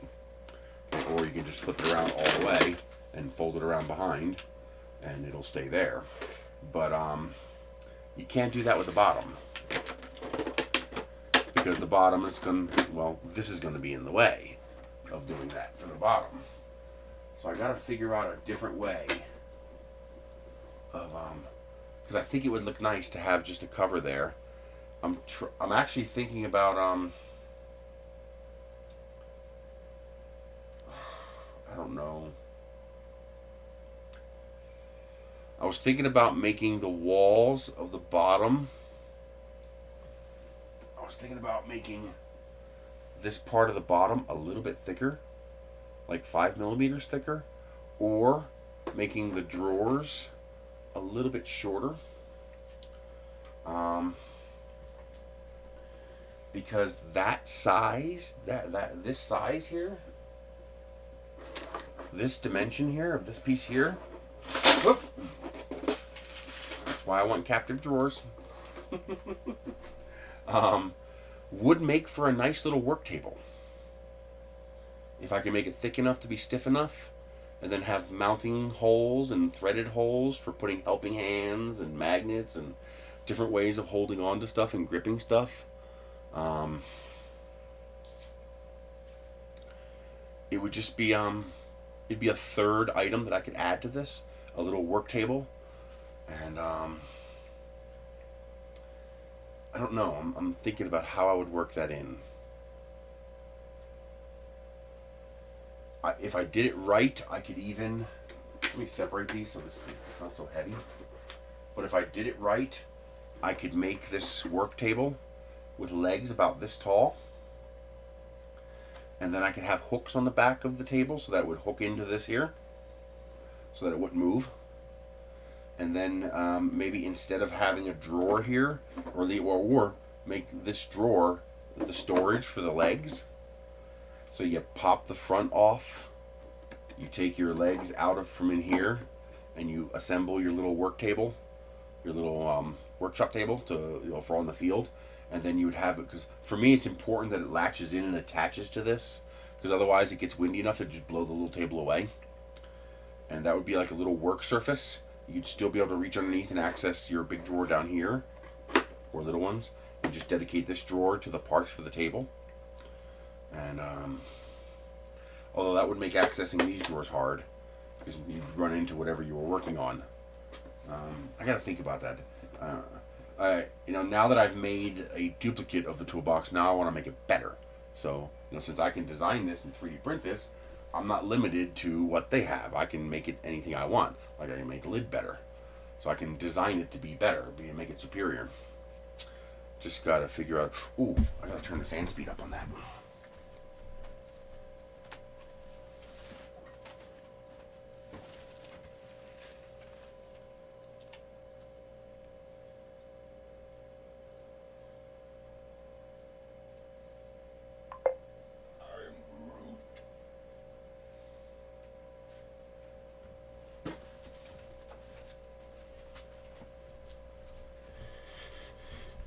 My pet G settings only have 25% fan speed, and that's PLA, so I'm getting away with it because of the wood grain. It helps stabilize the model. There's no warping, but yeah, that needs full fan speed for PLA.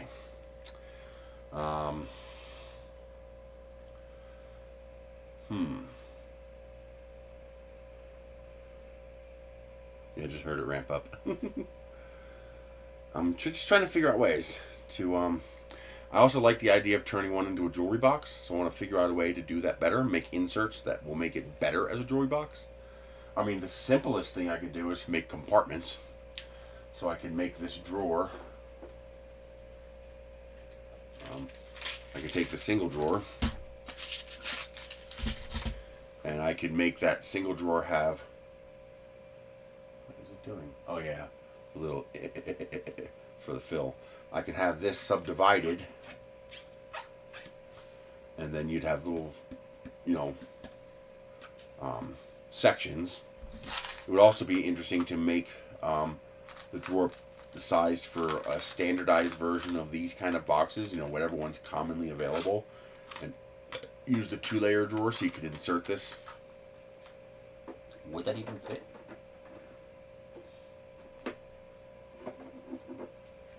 Yeah, that would fit perfect.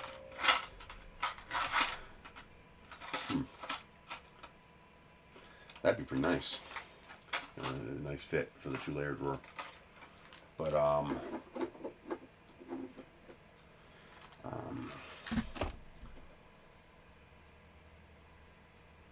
heard something move. Hey, Mike, how are you doing? Have you seen the new parts yet, Mike? So you know we're working on the toolbox, and I was working on the bottom chest. Well, I finished the bottom chest. And now there's pegs on top, holes on the bottom, and the 2 pieces just lock in place like that. And there you go. Now you have your toolbox. You got double size, triple size, and single size drawers. Stiffener in the middle to make sure, you know, it doesn't collapse or expand. And then I have the bigger one. If you use a 300mm print bed, you can print the big boy. And this has enough for a triple, double, double, triple, single, single, single. And of course you can mix and match, you know, whatever fits, you know, whatever you need. I almost had enough transparent to do all the doors in transparent, but I ran out of transparent at the bottom of that, and I had to feed in some green to finish it off. But yeah, it came out really nice.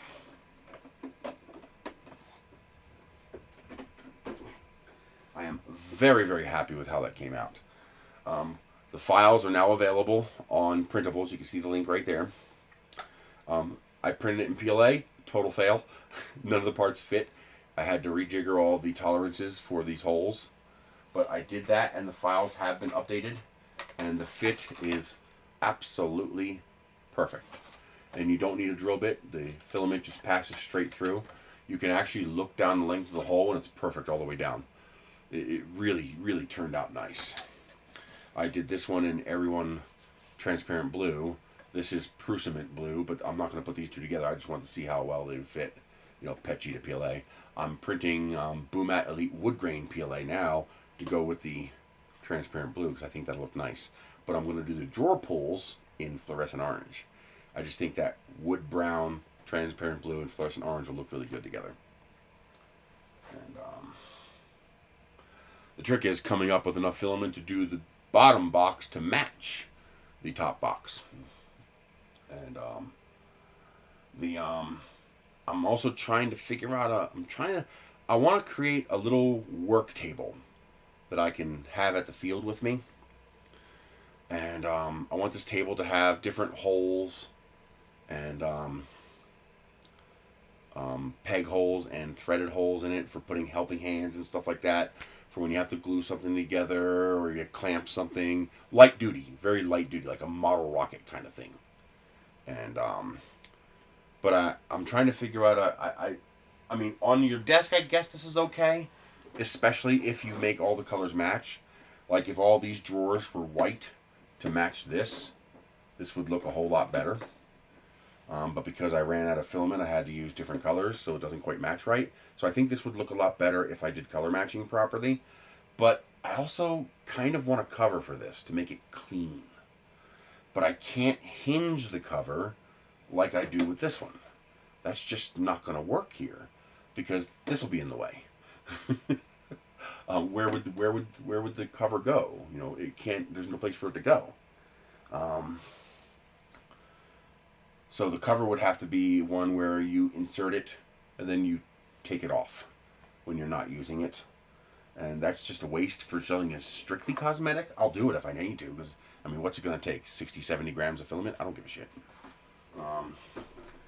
But if I can make it useful, that'd be even better. So if I can make that drawer like 5 millimeters thick so it's stiff enough and have legs, or maybe instead of having legs, have it attached to the bottom, have it flat. This way you pop it, this way you don't have to take up any of your drawers. You pop it off, and I want it to attach to this somehow.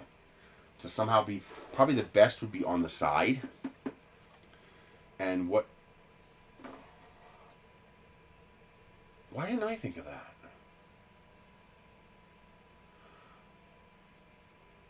That would work. That would work great. Well, how would I not waste plastic? I could use the same peg system that I have for this. Get in there. The same holes and peg and stumps that I have here. All I have to do is figure out a way to make it so that the flat surface will interlock with the drawer. That actually might not be that hard. I mean, all I would really have to do is, so this is the old part from the other drawer, so it doesn't have the holes. Instead of throwing away the plastic, I just reused it here. But I could put 4 holes on here. So 2 here and 2 here. Now, when you put the drawers together, you're only using the back 2, because all that's there is to keep the drawer from sliding off. You don't want the cabinet to slide off. But by having 4 holes, I could have the work surface engage those holes underneath here, so that it would just extend out the side of the drawer. And by extending out the side of the drawer, you're now not interfering with the ability to open your drawers, because your work object won't be in the way. This will be off to the side, and you can put it on the left or the right just by turning the plate around. And then in one of the drawers, you would have another little piece, like this wide, this long, to engage the other 2 feet, so that when you put this on top of your work surface, it wouldn't tilt. That could work. And then when not in, except it's going to have holes all over it. And if it's got holes all over it, then it's not going to look so pretty. Although I could have a finished bottom surface and the holes be on the other side. So the holes would be on the upside, so that you'd flip it over upside down to use it as a work surface. And then I could have a couple dimples on it so that it doesn't touch the table and get all scratched up. Oh, that's interesting. But would it be big enough to be useful? For the bigger one, yes. For this smaller one, maybe not. I gotta think about that. Now, mating 2 of these together would be interesting. So if you had the drawer sideways like this, and then your work surface came out here, and then you had another one of these next to it, and it had a work surface, you'd have double the work surface side, and then you just come to the side to access your drawers, because this is all small, so it's going to be easy enough to access. That could work if you need more work surface area. Or I can make it interlocking so you can add more panels. I'm trying to figure out a way to make a nice cover for this that'll click in, and yet also be useful. Do something else besides just be a cover. I'm trying to figure out a way to do that.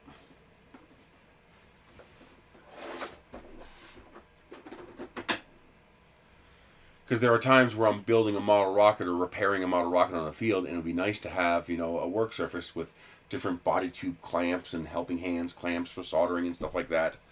Just a different way to be able to interact with all these parts. Let's put these away. It would just be handy. Yeah, I got to think about that. I think the first thing I'm going to do is make one of these drawers with a bunch of cutouts, cubicle walls in here, so that you can put like jewelry and stuff in different cubicles. Probably the best thing would be you can get those little square tabs that you put the earrings on, and then you have slots, and they'd all fit in the slots. You could do that too.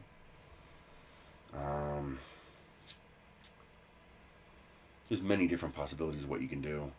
You could. I'm also thinking about. While I'm going to do this, I want to make a Gridfinity insert for this, and you would just put in here a couple drops of super glue or a couple screws, and put a Gridfinity, or just design it with a Gridfinity insert. And this way I don't have to add any glue.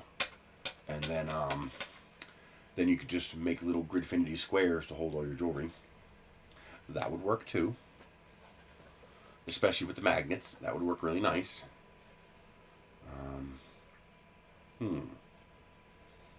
Yeah, I want to do that. Let's get Gridfinity. Where is that on Fangs?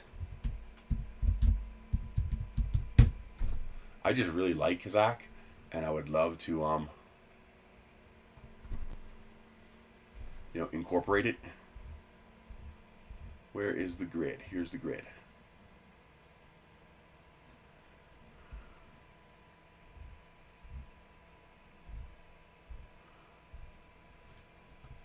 I want the one with the holes for the magnets, though. Yeah, it's on things. Okay, that's the minimalist Gridfinity. I want the one with the magnets. Zach likes the magnets. And I do too. Especially with something portable. Nope, that's... Can you guys even see what I'm doing? No, you cannot. So that is without the magnets. Where is the Gridfinity with magnets? People have designed so much stuff to go with this. Oh, it's only 33 entries. Okay, where's the Gridfinity with magnets? So there's that part with magnets. I need the base plate with magnets.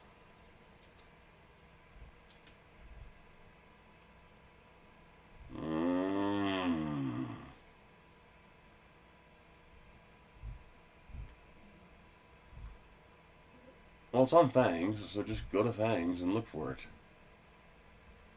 So here it is.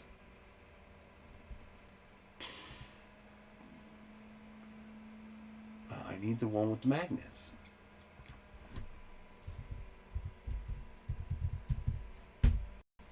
Gridfinity? That's the base plate without the magnets. Or maybe there's multiple base plates? Oh yeah, there's a whole bunch.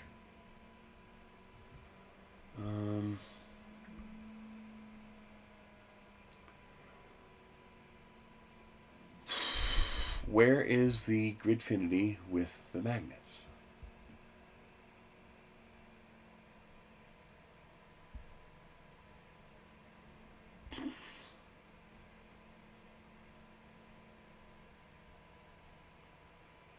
Okay, 6x2 magnets. Yes, but you don't have magnets. There's no magnets here. Am I missing something?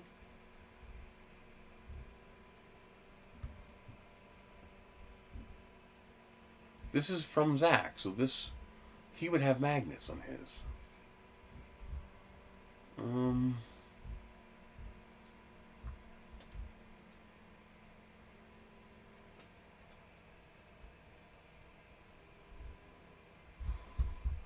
They're talking about magnet holes, which means it has magnet holes.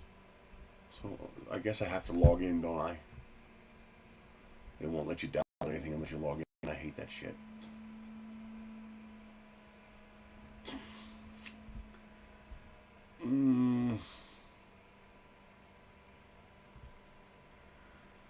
How do I see the goddamn files?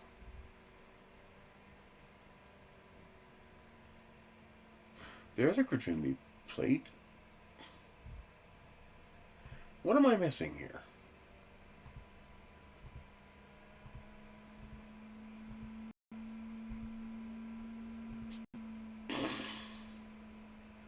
Oh, I have to download that, don't I? What I need is a big one. Just one big one with magnet holes. Like that.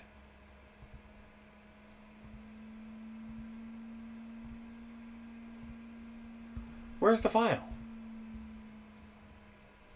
What am I missing? So that's got the... Where's the plate? I need this thing.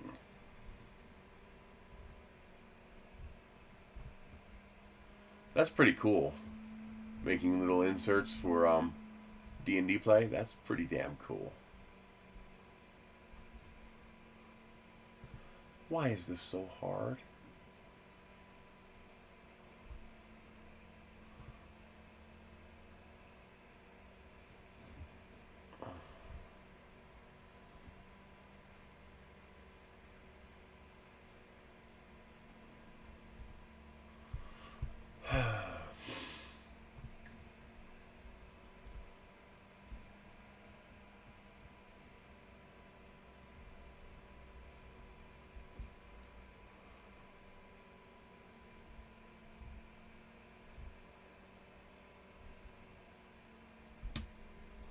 So this is M3 fastened.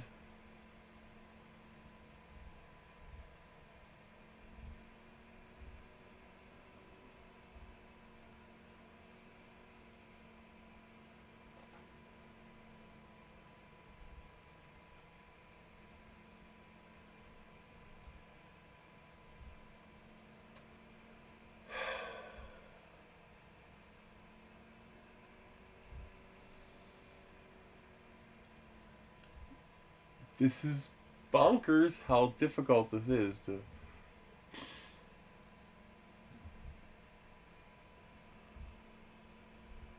All I want is a goddamn base plate. Magnetic light base plate. Here we go. Because all I'm going to do is merge it with my own model. That's what I need. Oh, it's a single thing. Files. Press fit magnets refit. Remix. There we go.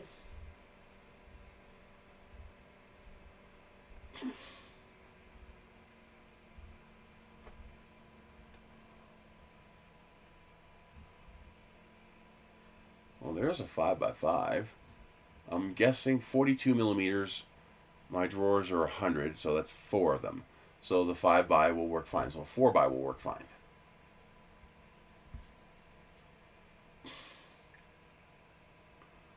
Let's do 4x7. Download. There it is. Now we tinker it.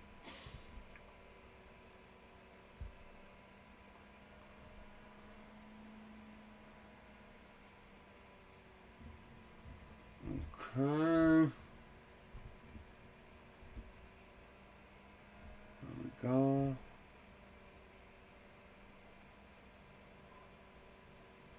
Come on.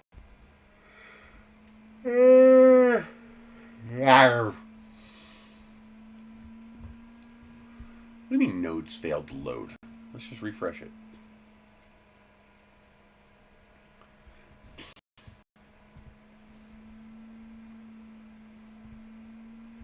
There we go. Import. Downloads. Where the hell did it download it to?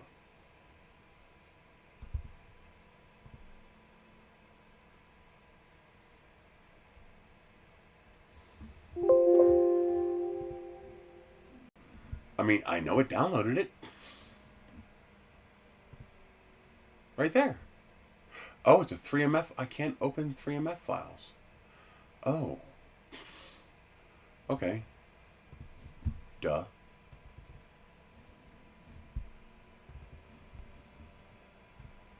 Downloads.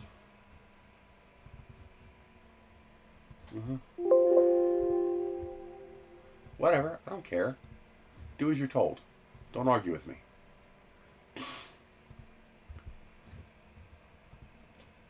Export binary STL.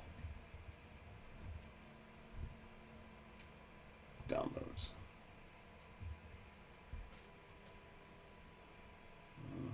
Yep.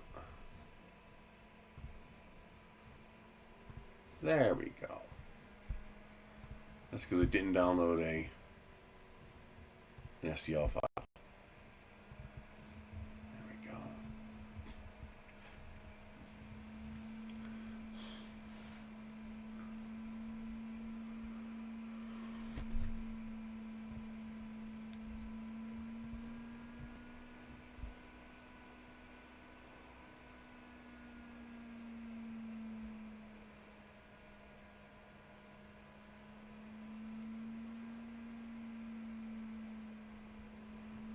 Okay.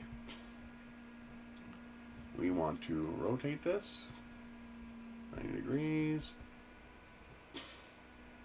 Oh, I can only fit 2.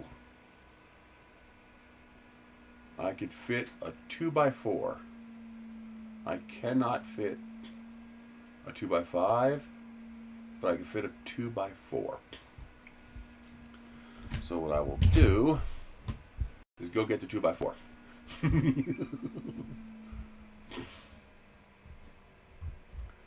Why do any work if I don't have to?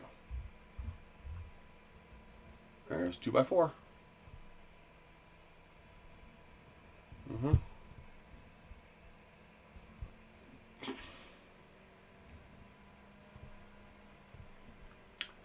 There we go, and I might as well rotate it so it's already in the right orientation. File.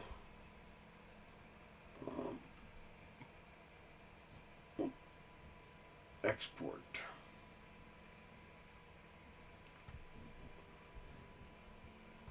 Gridfinity mag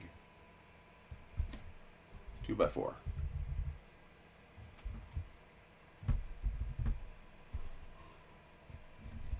There we go.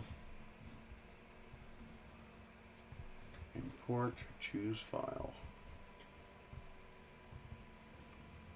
Import.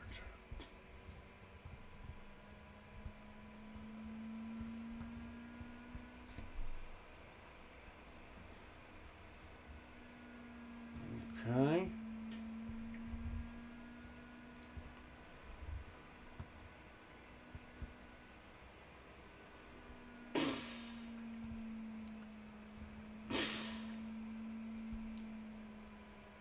So how do I want to do this?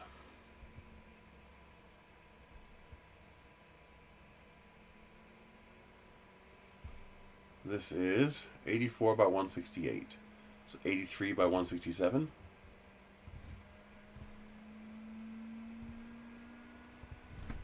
One 167 by 83. So what we can do is do this.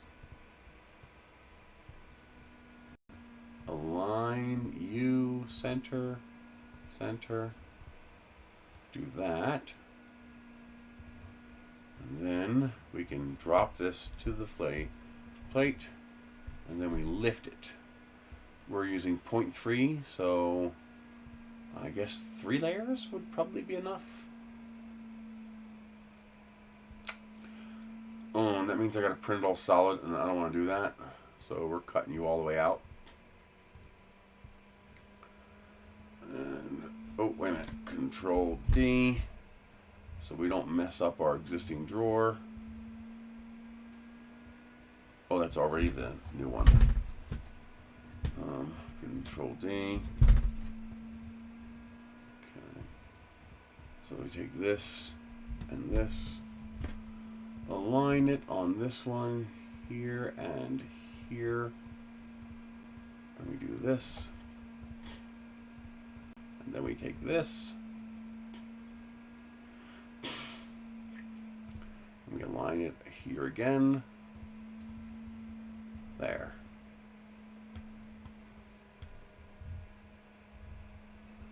Actually, I can get rid of that bend.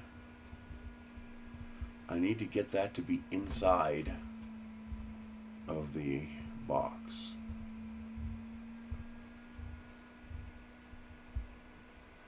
So this needs to be just inside the box. We need a finer.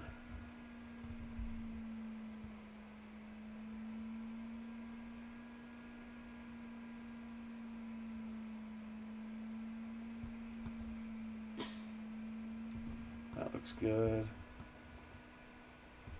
That actually needs to be adjusted. Where the hell is the box? There it is. Like that. Like that. And we align all 3 on U, here, and here. U and U. Align. There. Now the grid infinity is actually part of the drawer itself. Okay. Although, do I need that to be that thick? Yeah, I guess I kind of do.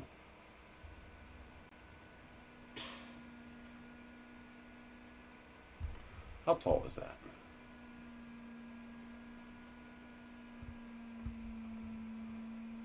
We are currently at... Oh, it's only 0.1 thick? What? Nah. That's only 0.1?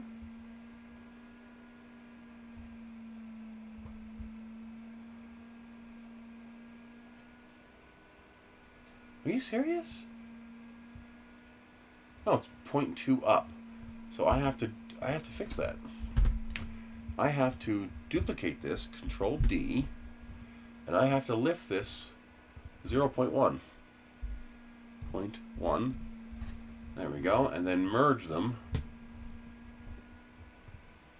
so that the first layer is 0.3.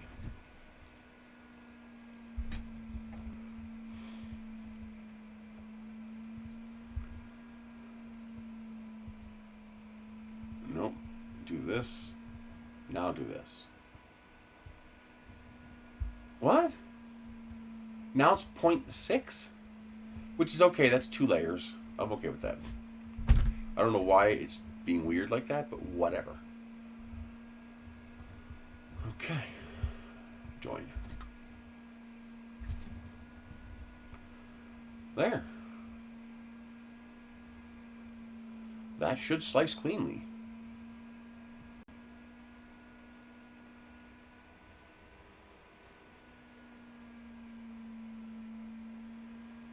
If I really, really wanted to, I could put a base on here so that there's a bottom.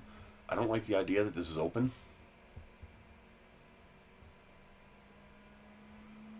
Since I raised it up 0.3, I should be able to get away with that. Wait, this is just for the magnets.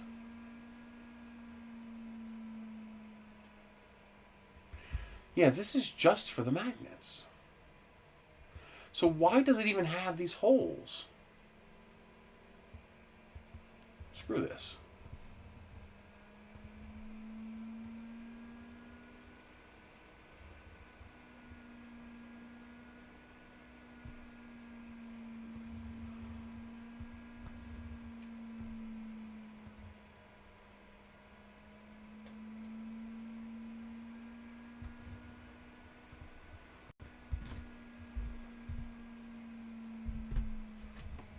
Yeah, I could put a 0.6 millimeter 2-layer bottom on this.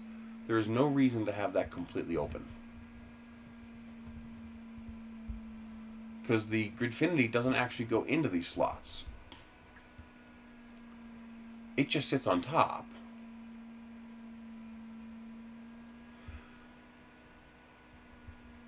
Or I could make this deeper. Send it to space. Okay, think.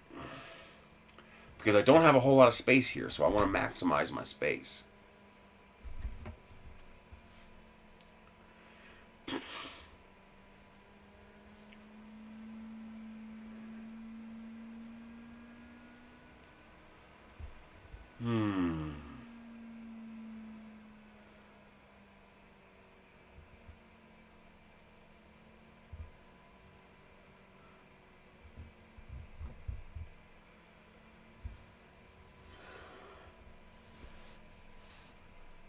Because I can have these holes punch all the way through. It'd be a lot more complicated to fix it, but I could. Let's go for max. Just because I can. Okay. So we ungroup that. We delete that top one. That's not what I want you to do. I should not have done that.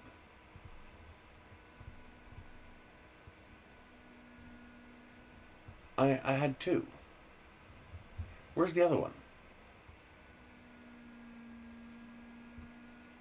I merged 2 of these together. You remember I did that, right?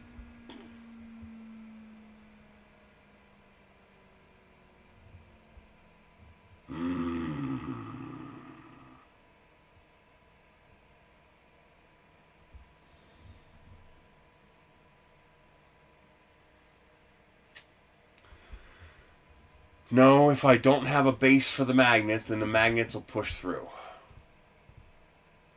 So I kind of need a base for the magnets. Otherwise, they'll just push right through the bottom.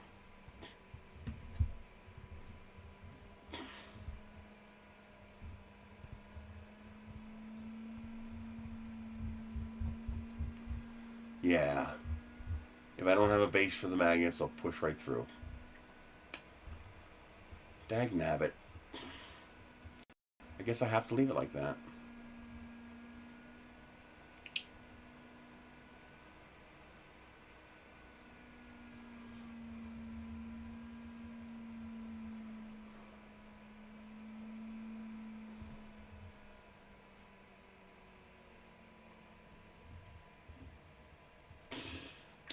Let's just try printing that and see how it works, because I've never done Gridfinity before. So I don't even know how this is going to work. MTB drawer GF for Gridfinity.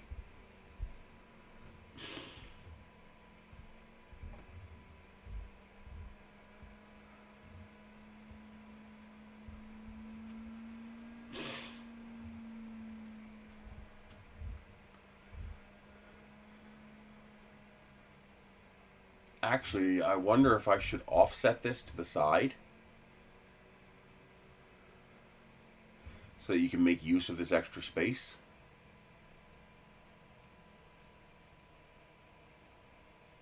Let's leave it centered for now.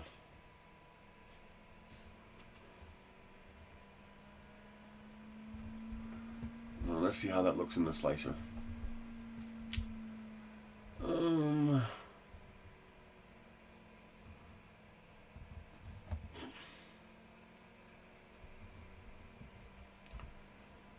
Okay, recent factory files. Drawer.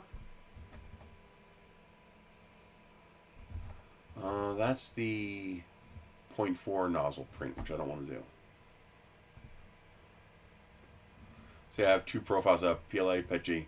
So I just pick which one I want and then just hit slice. Let's do mini toolbox, factory, this drawer. Yep. So we get rid of this.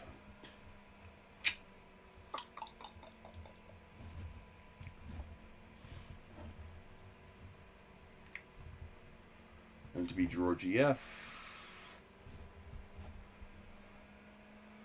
Let's do my standard and see what it looks like. Yeah, it looks fine. Boy, that's barely gonna print. Oh.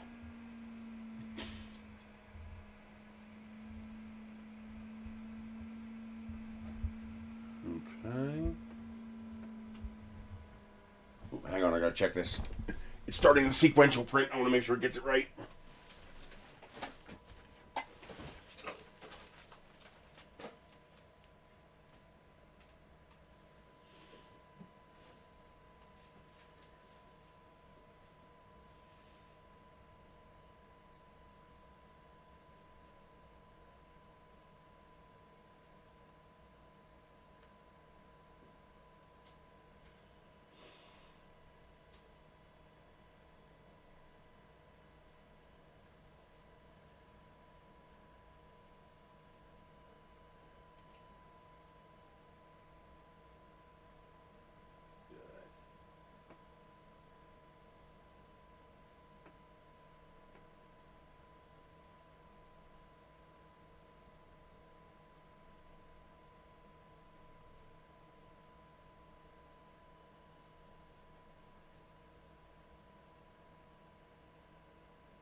All good. I also need to make sure it didn't override my temperature settings when it did the second sequential print, because it very well could have done that. Okay, let's see what this looks like internally.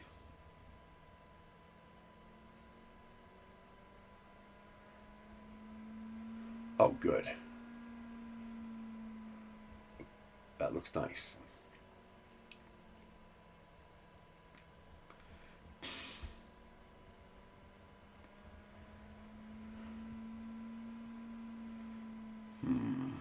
That's sketchy.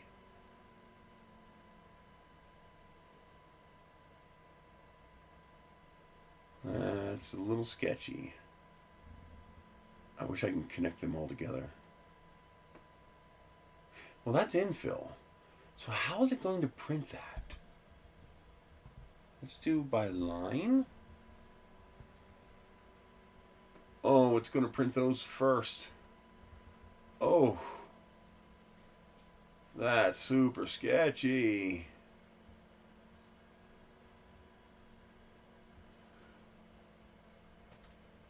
And then it does the infill. Yeah, and it's only, was it 1 layer or 2 layers? 2 layers, good. Okay. Boy, that's sketchy. If any part of that center doesn't stick, it's gonna suck. But yeah, that looks good. And it's only taking 105 grams.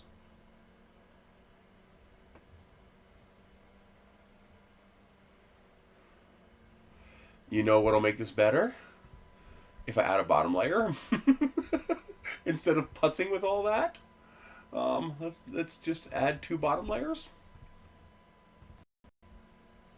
That will eliminate most of those problems.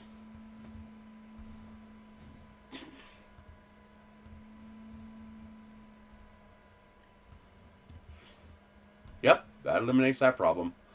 It only takes a little bit of extra plastic. It takes 4 extra grams. 4 grams of plastic to avoid all those headaches? Yes, please. But why does it do that? I hate that so much. I hate that it does that. There's no reason to do that. It's a pain in the ass, but I do know how to solve that.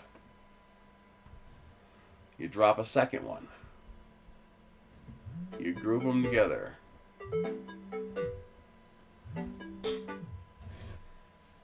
I'll call you back in an hour when I'm done my stream. Alright, bye.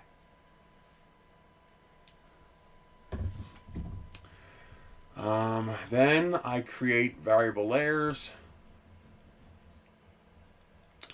We're going to do it at 0.6. This is 0.3, right? Yes. And we do 2 bottom layers, and what we do is we assign this to model 1. And we assign this to model 2.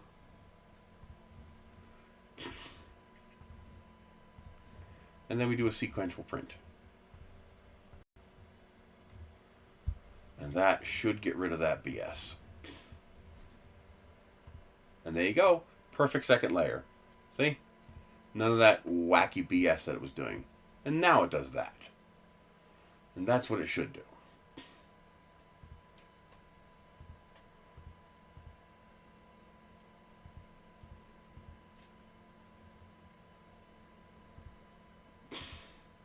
You know, I should get rid of that too. That's 6. So 1, 2.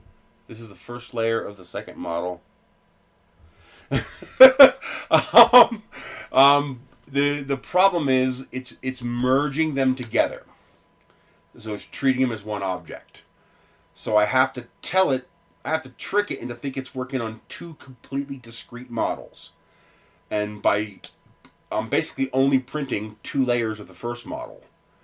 And because that model is completely separate, it doesn't do any of that BS where it tries to merge them together. It actually honors what I'm telling it to do and treats them as discrete models. Okay, so 1, 2, 3, 4, 5, 6, 7, 8, 9. Wow, that's a lot. I don't need that many. Okay, I need to increase the number of layers to get rid of that BS. Here's how we're going to do that. So, this is going to have 3 bottom layers. 3. And just because it tends to get upset if these don't match, I make them match. What we do now, that's a nice trick, huh? That's a lot of the custom work that I do in the files to stop it from doing that bullshit. So now what we have to do is we have to get rid of this. Then we have to split this. Split this. Split this again. Split this again. And split this again. And split this again. There it is. Finally. Okay, this needs to be 1.369, 0.9 millimeters. And we join this with this. We add you. Then we join this. These aren't joined. You and you. You should all be joined. Join you with this. Join. Then join you. You and you with this. And then join you with this. This is basically what you're watching me do right now is parametric design in Tinkercad. This is how you do parametric design in Tinkercad. You have to put everything together in the correct order so that you can disassemble it, make changes, and reassemble it again. So this is basically how you get away with parametric design in Tinkercad. Then we take this and join it with this. And then we take all of this and join it together. And then we do this. But now this bottom is only 3 layers thick, and that's probably enough. But I'm going to add some reinforcements. So this is going to come to just there. And we're going to make this, that's 3 millimeters tall. Let's go 5 millimeters. Hello, Denmark. How are you doing? And we're going to go just inside the wall like that. We're going to shrink it. Excuse me. Go away. Go away. Go away. Thank you. Pest. Pest. Let's make it 5 millimeters wide. Let's do this. No, I didn't want to do that. Go back. Okay. Align on you. Center. And that is fully immersed. Okay.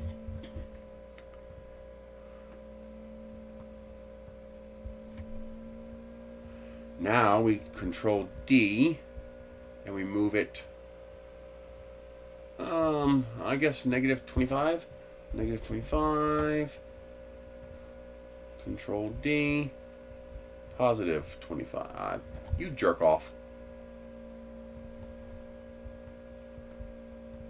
positive 25. And then we take these and join them together, and we control D it again, and we bring it over here. Because this floor is only 0.9 millimeters thick, I want to make sure we're actually fully embossed here. Make sure we're actually inside there. We are. Without adding a tremendous amount of filament. So now this will be more rigid. It won't flex. We definitely don't want this flexing.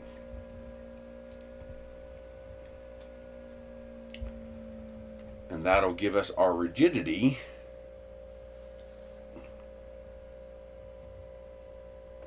Yeah, Tinkercad is freaking great, man. I love Tinkercad. So we delete both of these. We come back here, we delete this.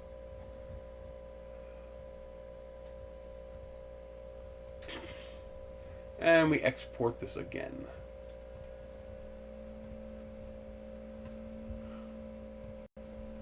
Now, we bring it in here twice again. Nope. Wrong one. I was expecting this to be at the top. We bring it in twice. We group them together. The reason we group them together is so that if we hit center, it doesn't separate them. And then we have to redo our assignments. This is number 1. This is number 2.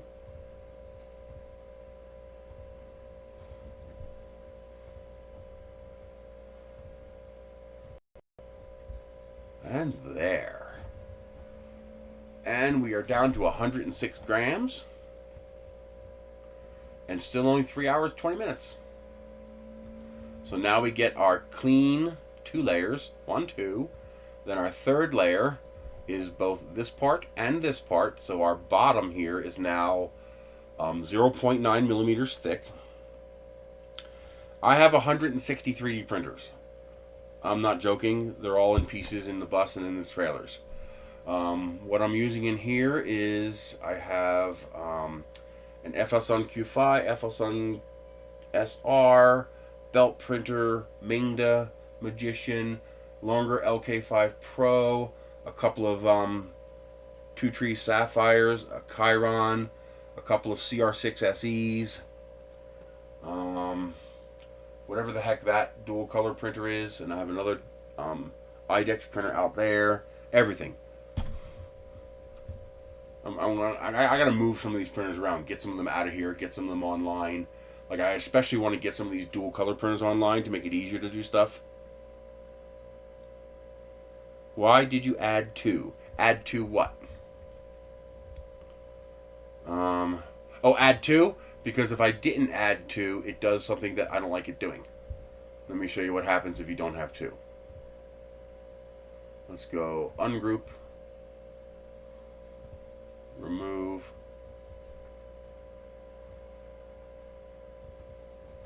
Let's see. That's fine. Turn off the zones. If I slice this normally, it does something I really don't like. First layer. Second layer, it does this. Because it knows that it's about to print something on top of this. And so it's printing these as 2 separate zones. Now, since this is printing on top of a solid layer, this will work just fine. But it's a waste. There's potential for imperfections. You have gaps that you don't need. It's not as strong. It's going to take longer to print. So the way I trick it is by doing this. I put 2 models on top of each other, and I tell it to print them sequentially.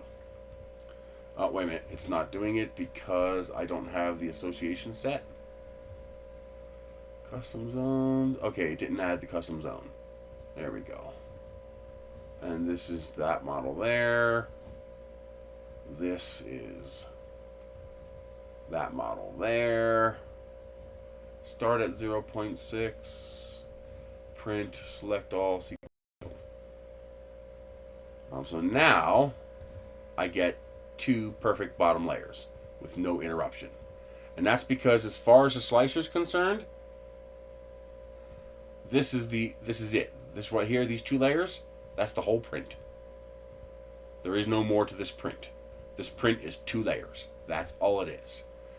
Now, when it's done this print, it then sequentially begins a second print.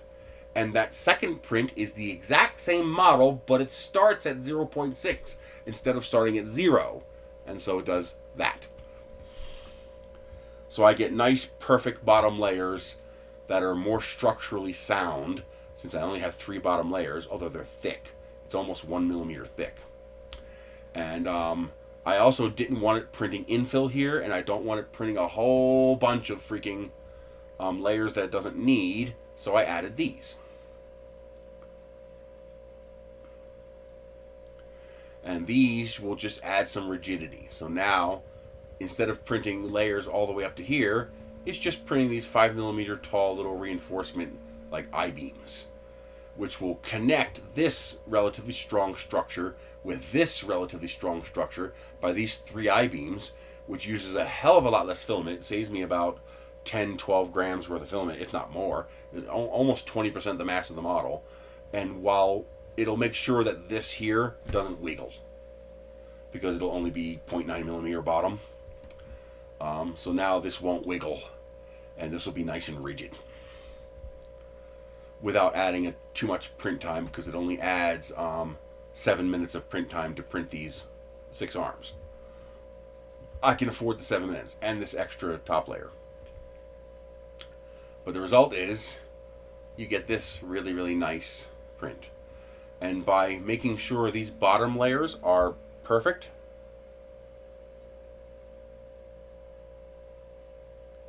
the Ender 3 is an extremely capable machine. The Ender 3 is still my favorite printer, second only to my Ender 2 and my Anycubic Chiron. But if I can only have one printer and I had multiple of them, it would probably be Ender 3s. Because they're just so goddamn reliable and they're so simple. Once you know how to level a bed, once you understand how tramming works, especially if you go with a larger nozzle, even going with a 0.6mm nozzle will allow you to do a 0.4mm first layer. That 0.4mm first layer is so much easier to print, especially at 50% the width at 0.6. It's just a mind-boggling difference. Unless you have a grotesquely warped bed, the Ender 3 is phenomenal. When I configure an Ender 3, I never have to touch it again. The Ender 3 is a walk-away printer. I hit print, I walk the hell away. I don't have to stand there and watch it and make sure it sticks. It's just going to work every time. If you know how to configure the hardware properly. And then when something does go wrong, it's so cheap and easy to repair. Oh my god, the Ender 3 V2 and the V3, I just want to puke. That goddamn plastic housing, and you have to do so much work to take that hot end apart to get to the hot end. Screw that. The Ender 3, you take out 2 fucking screws, and the cage comes off, and there's the hot end naked for you to work on. It's so easy to work on.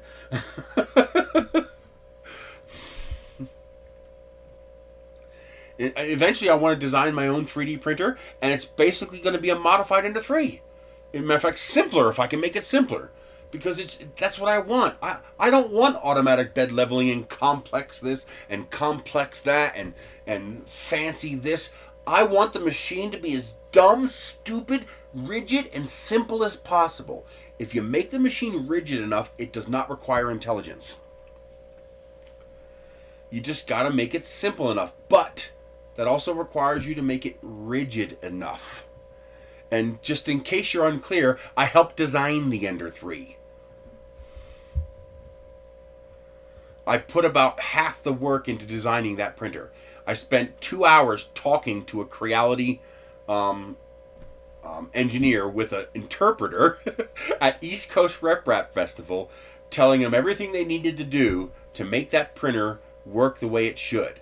And they did everything I asked them to do except one thing. They used that stupid flexible mag surface bed. You just buy yourself a steel plate for any other printer. I don't care if it's fast. Hook up 10 of them. They're $100 a piece. You could buy 10 of them for $500 less than a X1C carbon, and you just put a file in each of the 10 printers and hit go. I can make an X1C carbon turn heads. Okay? I mean, I have a print. I'm done now. I'm not shitting on the X1C carbon. It's a phenomenal printer. If they offered to send me an X1C carbon, as long as there were no strings attached, it is a great printer, and you shouldn't have gotten rid of it if you don't have it anymore. I'll never get rid of my Ender 2s. Those are the one printers I won't get rid of. I love my Ender 2s. Oh.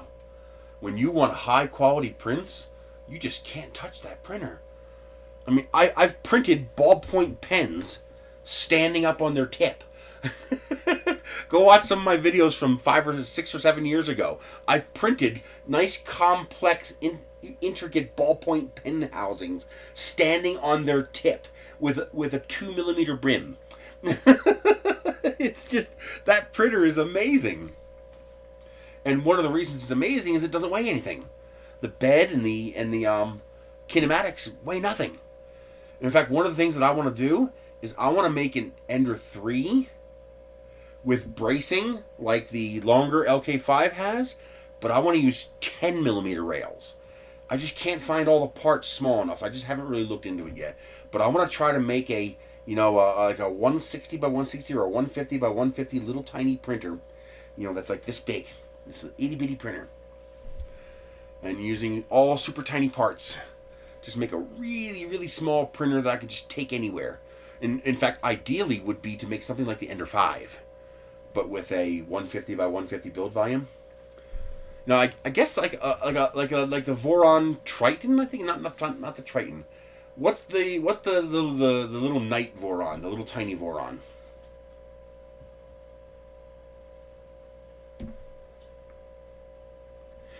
I don't like the way the Prusa's are built. They do work well. The V0, yeah, like that, but smaller. Even smaller. Same build volume, but smaller. Actually, bigger build volume, but smaller. And using little tiny stepper motors, little 17mm stepper motors, and just keep it real light. But by having this 2 layers perfect, when it goes to print all the fine detail, it won't have a problem sticking. This will all stick perfectly, and there will be no elephant's foot, because the elephant's foot would have been taken care of in the first 2 layers. So this is going to get me, this is the most efficient way to get a really high quality print. And then of course these will give me the strength I need to make sure this doesn't become floppy on me. I probably don't need all this infill, but I'm going to leave it anyway. You know something? No. Let's turn it off and see what it looks like. I'll print one without the infill. We'll see how it comes out. 0% infill. And I need the top layers, though. But I want to stop it from printing all that jibble jabble. I don't think I need 4. I think 3 will be enough.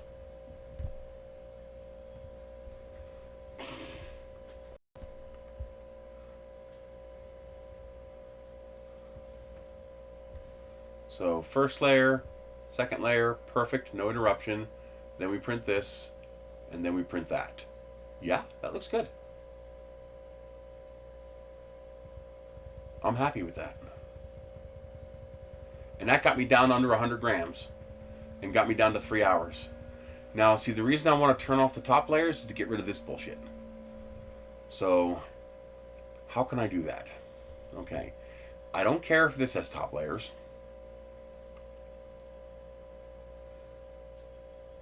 This doesn't require top layers because it's beveled. This requires top layers. Technically, it doesn't. Technically, it doesn't require. Let's see what happens if I print this without top layers.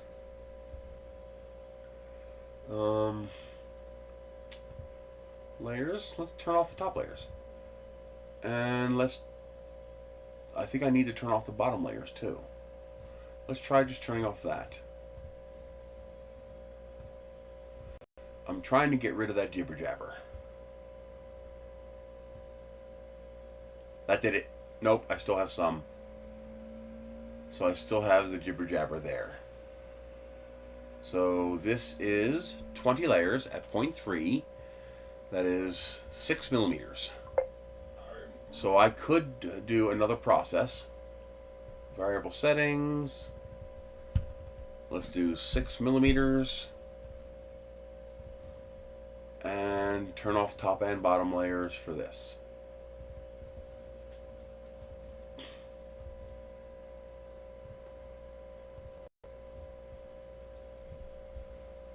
Okay. Does that work? Yes. It didn't save all that much time. But it did get me down to 96 grams. Okay, so I got my top, I got the layers where I need it there. And then no more. It doesn't need it. Oh. That's bridging. And that will not work. So I need infill. Okay. So this part needs infill. Infill. Let's do 30%. But just that part needs infill. That bumps me up back to 311, but I'm still under 100 grams. And then this layer needs a top layer. Layer. Let's go to top. Select all. We're still under. We added 1 more minute, but we're still under 100 grams. I'm happy with that.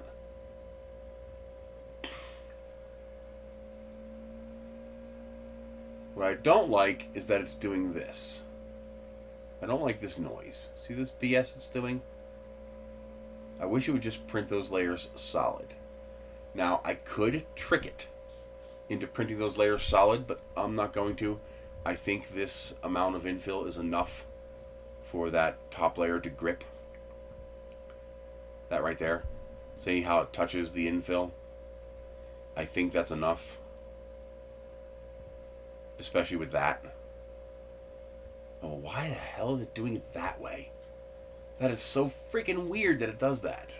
Oh, it's for that. That's why. Yeah, that'll print fine.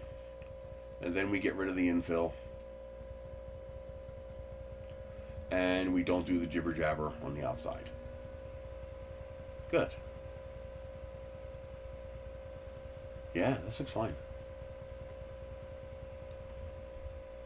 Yep, I'm totally happy with that. And I'm glad I have this gap here. That will account for my little tabs here, for my drawer pulls. I kind of wish this drawer was a little bit wider so I can go 5 wide, but that's okay. 2x4 is fine. Okay. The single extrusion is kind of annoying. I'm actually tempted to chop this down a little bit to get rid of that. But if I did this with like a 0.6 or a 0.8, this wouldn't do that. It's because I'm using a 1mm nozzle, so I'm okay with that. We'll see how it prints.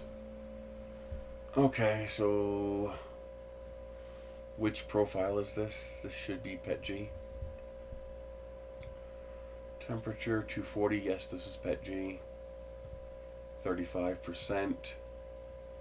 Allow single extrusion 99%. Optimize for fastest. And let's go back. We're going to go down to 0.92 for this.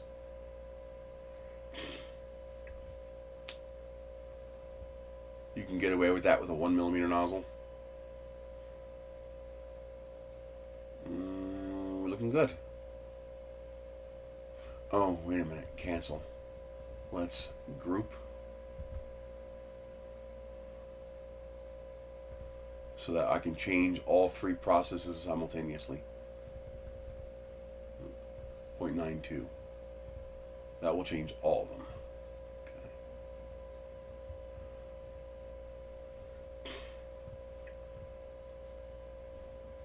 Okay. Ungroup, because I want to get rid of the cooling differentials for this. I do not need this. Stay at 35. Actually, I don't need that at all. Yes, I do, because that's where it does turn on. That is, in fact, where it turns on the cooling. 35.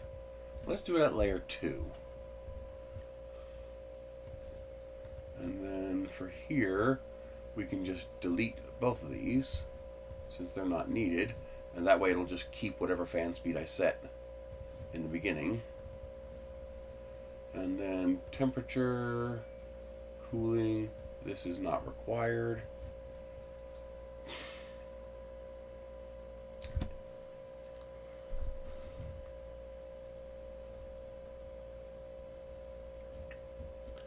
That's good. That's the whole point. We want that. We want competition with tool changers.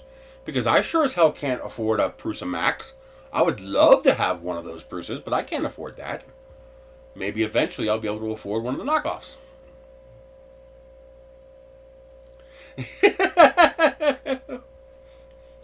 We just need non-Newtonian thrust with 0-point modules. You know, once you have 0-point modules and non-Newtonian thrust, we can build rockets that go all over the place. Let's see. Let's get rid of our additions for our extra layers. It's not doing it, but let's just clean up our code here, so to speak. Okay. Every fan must have at least one fan set point. Oh, you dickhead. I didn't know it required that. I did not know that.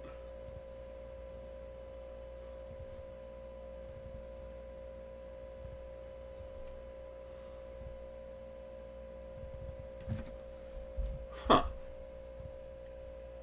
We're already at 35%, so we don't need to blip. I did not know that was mandatory. There, we are down to 96 grams, 3 hours and 10 minutes. See, here's the thing about 3D printers. And this is why I really like it that some manufacturers are starting to do what I asked them to do and put the length of the filament that's on the spool. I don't care about the mass. I care about the length. The length is more important. Why? Do you see this here? Material length, 32.05 meters. Material weight, 96.36 grams. This is precision. This will take precisely 32.05 meters. This is a guess. This is an estimate based on the diameter of the filament and the density of the filament that it uses to calculate approximately the mass of the part. If you want to know whether or not you have enough filament to print a part, this is worthless. This is only going to get you close. If you're off by 5 grams, you're screwed. You're not going to be able to print the part. Okay? But as long as you have 32 meters plus your Bowden tube, so, add, whatever length your Bowden tube is to that, because you can't push past that, then you guarantee you will be able to make that print. Because this is a value of precision. The printer is ordering that stepper motor to turn a very specific number of times. And with your built-in settings telling it how many, what diameter it is and what your, as long as your, what do you call that when you dial in your step value. As long as your step value is correct, this is going to tell that printer to extrude 32.05 meters of plastic. And so this is a much more important number than this. I mean, great. Tell me roughly how much weight is on there, but what I really need to know is this. That's what we really need to know. That's how we know actually how much plastic we're getting. Okay, export. So this is G code 1 millimeter. GF. Yes. I also want to print this in PLA. So what I'm going to do is I'm going to group this so that I can make universal changes to everything. Okay. So temperature. 222. And heated bed. 65. Cooling. We'll leave that alone. Okay, then we ungroup it, and we go to these to change the individual cooling settings. We're going to go 90, not 909, and cooling, 90. Since this is going to be for PLA.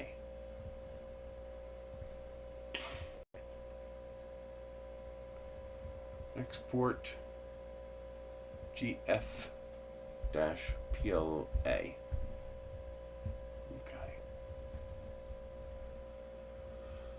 There, I like that. Because I want to play with Gridfinity. Now let's grab a couple Gridfinities to mess with.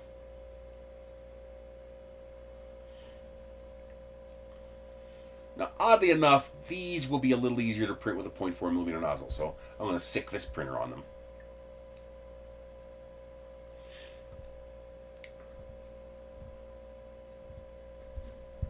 So, Gridfinity. Okay, these are all base plates, right? Yeah. Okay.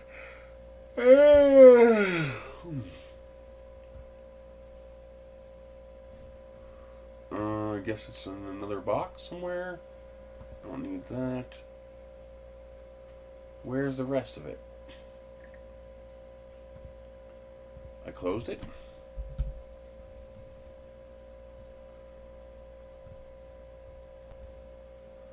Gridfinity. So, optimally, I just need... I guess I could just do this.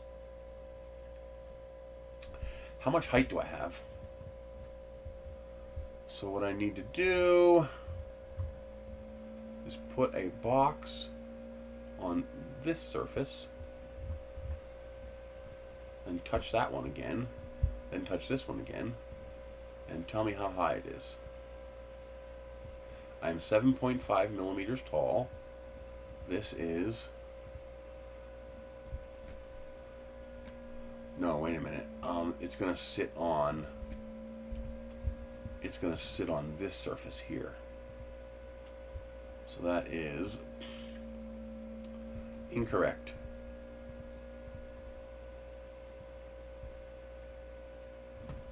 What did I do?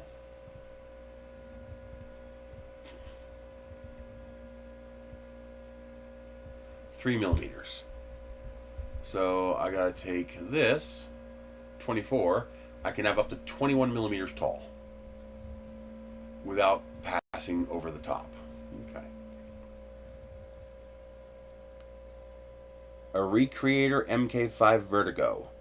You know what I want to do with an Ender 3 is I want to combine a belt printer and an Ender 3 like the old MakerBot Cupcake, because I need a printer. It's probably going to be better if I use an Ender 5. That's my if I have to pick a favorite modern printer but not one of these high-speed printers, it'd be an Ender 5. I love the Ender 5. I can't really claim a favorite of like bamboo style printers because I don't have any.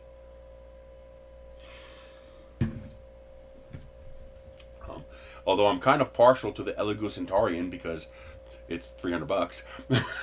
It's really freaking cheap. That makes it very enticing. Even though I don't have $300, so I can't have one. So 21 millimeters is the tallest I can make it without bumping into anything. So how tall are these? I guess I just download one and see.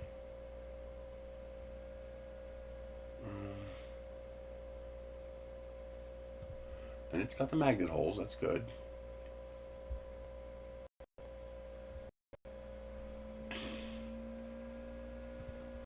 Yeah, no kidding, I know that.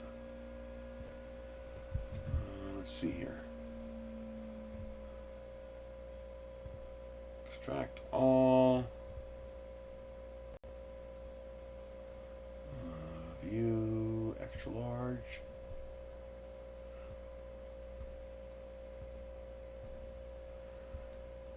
Oh, Magigoo holder. Oh, these are actually specific. These aren't generic. I don't want this. Okay. I mean, I'll keep it, but that's not what I need. What I need is generic.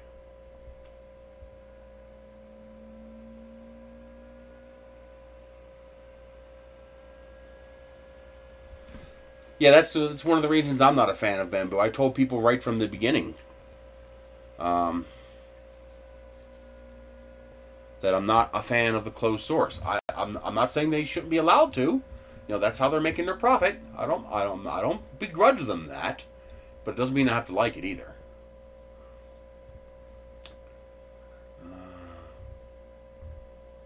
I guess I need this Gridfinity drawers.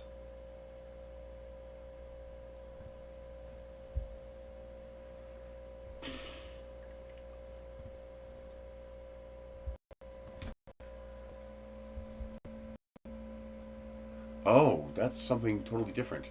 I just want standard Gridfinity. Where do I get the standard goddamn things? I don't want for nerds. I don't want other crap. I just want a blank drawer. Divider bin?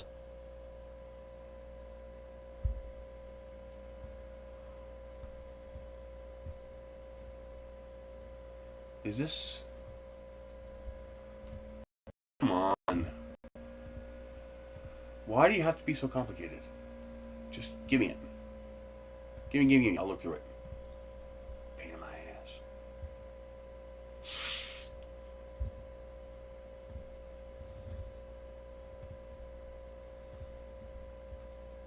Okay. Ooh, there's a lot of them. I don't, so I don't care. I don't live in an apartment, so I don't care. Let's see here. Okay, that's a lot of designs.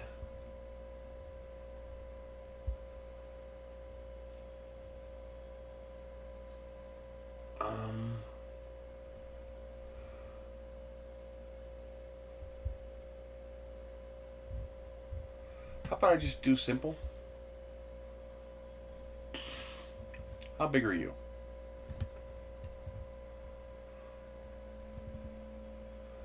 You are 17.8 millimeters tall. Oh, these can take lids too.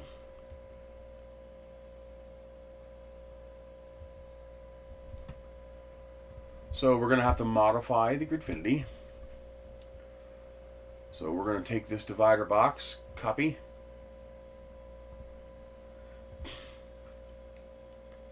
Paste divider box 1 by 1. So we come back into our Tinkercad. Yeah. Go away. Okay. Import. I have the potential makings of a workshop. I just don't have the skill, material, or money to actually turn it into a workshop. I got 3 shipping containers out back, and my plan was to open one of them up into the second one so I'd have a 16-foot by 40-foot workspace. But I just don't have the means to do that. Okay, this stupid dark color, because you're an idiot. Okay, this seems way overbuilt. Way overbuilt. Like, it's wasting all the space. Like, why would you waste so much space?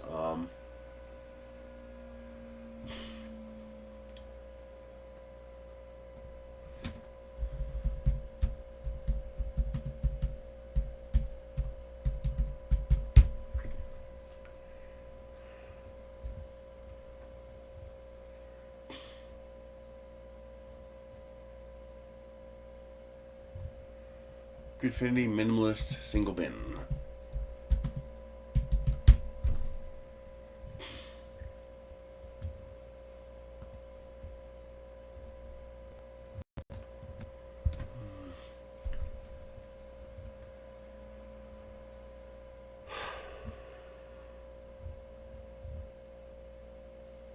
These don't seem all that simple to me. This one seems... Oh, that's a cardboard one. Ah! Oh, I see. Necessary only. So it comes with all these. Let's download STL CAD files.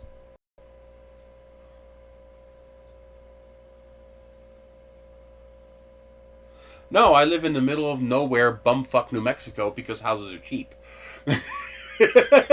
That's why I live here. Oh, you gotta log in if you want to download all button. Blah, blah, blah, blah, blah. Are you serious? Oh, what a pain in my ass.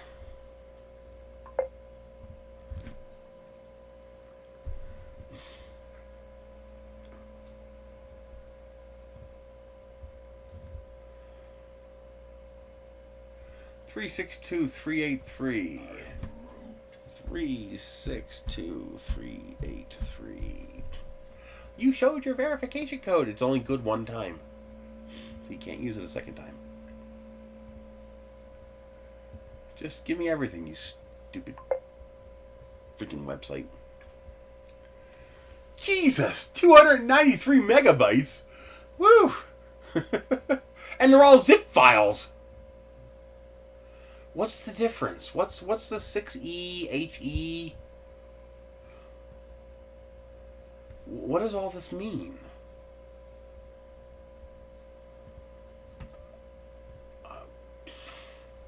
Wait a minute. I bet you there's somebody out there as crazy as me. Gridfinity Vase mode. Yes! I knew it! I knew somebody did a Vase mode one.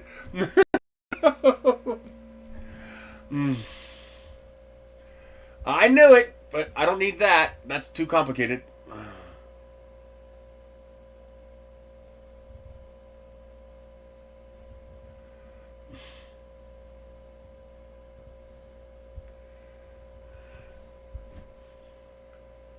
What I need is a Gridfinity box that's a solid block.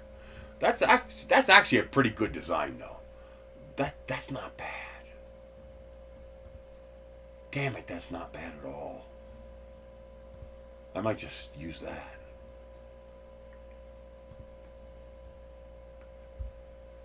I mean, that's genuinely pretty damn nice.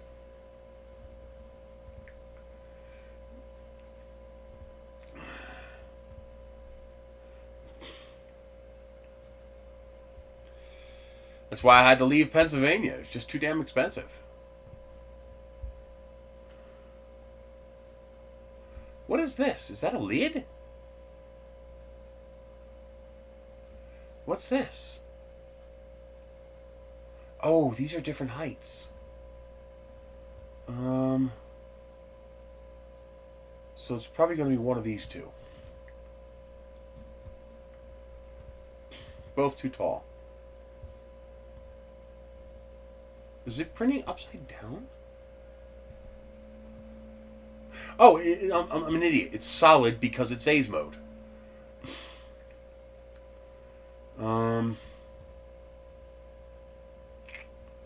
So they're both too tall. So I need the shorter ones.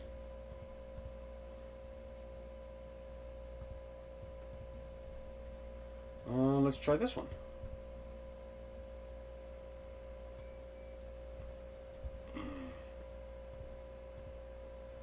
Oh, that's looking pretty good. Looking pretty good.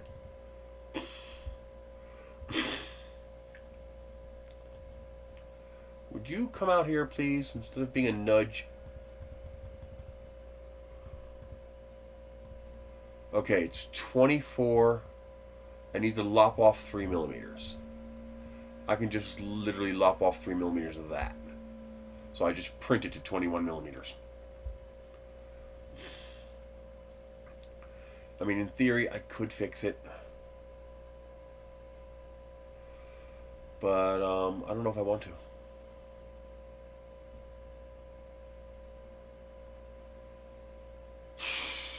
But I should. Even though I don't want to.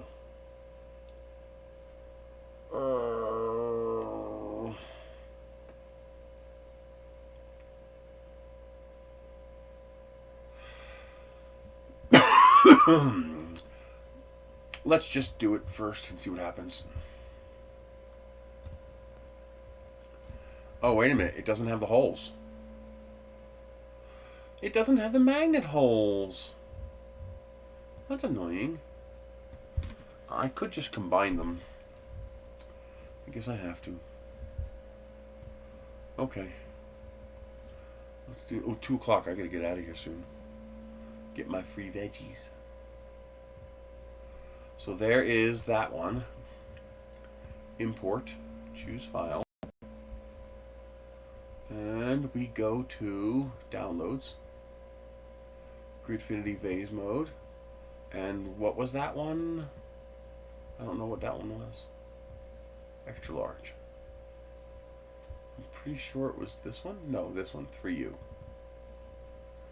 Yes.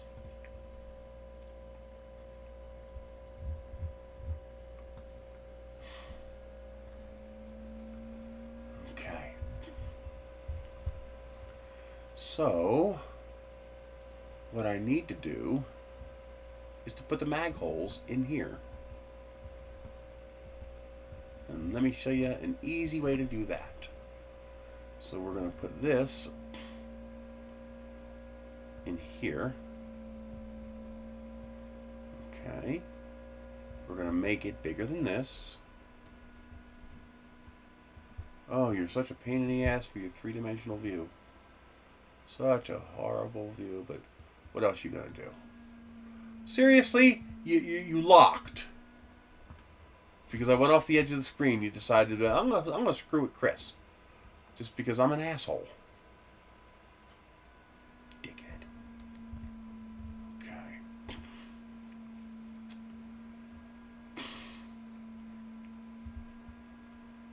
Okay. Oh, so annoying. Turn you into that. Put you down like that. And then do this. Then do that. Turn this into a hole. And we do this. And then we turn this into a hole like this. But first I need to get rid of that. So the way I'm going to do that is by doing this. Put you there. Stretch you a little taller. Grab you. Chop off with her head. You no good dirtbag. You just joined 2 models together that I did not tell you to join together. Shh. And then we do this. Then we do this. Why? Stop it. And we align you here and here. And we do this. That should have worked. Why didn't that work? Did I forget to turn it into a hole? No. Is it just not dropped down far enough? Drop? Is that all it was? Why isn't that working? It's really starting to piss me off now.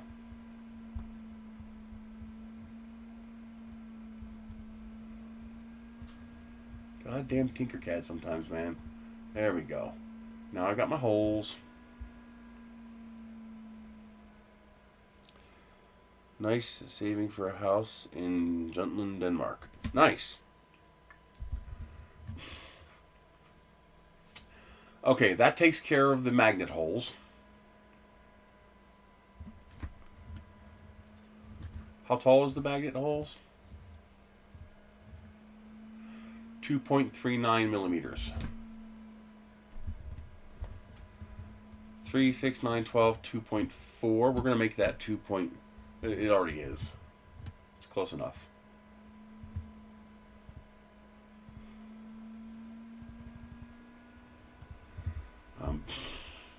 So that's going to be 3, 6, 9, 12, 8 layers.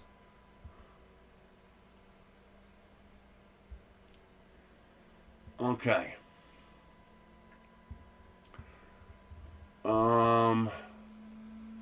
I could do a little bit more magic. You want to see a little more magic?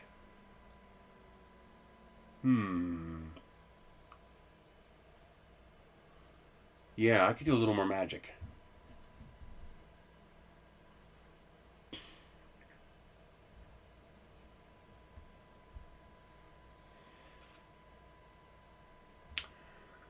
Screw it. We're going all in. No, I don't need to. It's... Oh, stop overcomplicating it, Chris. I could do it all in vase mode if I really wanted to, but I don't want to. I don't want to, but I do want to fix that first layer, though, because that's not going to print very nicely. Yeah, we got to fix that first layer, or it's not going to print nicely.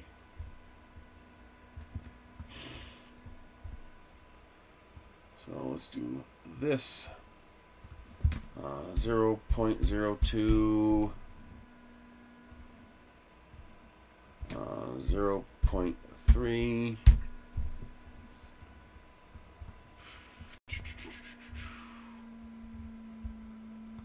Okay. So we want this 25. Not long enough. 32. We are in the zone. Yes. Now we control D. We move that. Not what I asked you to do. I absolutely did not ask you to do that. That's what I wanted you to do. Don't be a dinkle-gorf. Oh, come on.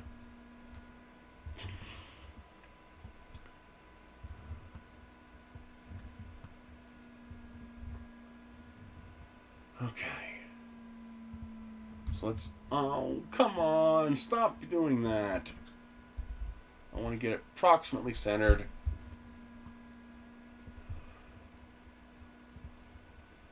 Come on. Pick that. Pick that. Come on. I want you to pick, you stupid butt muncher. There we go. There.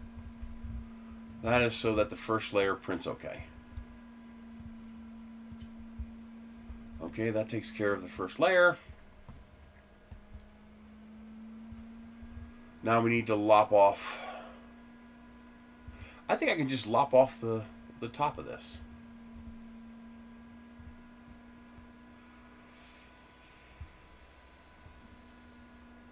Let's see what happens if I just lop it off.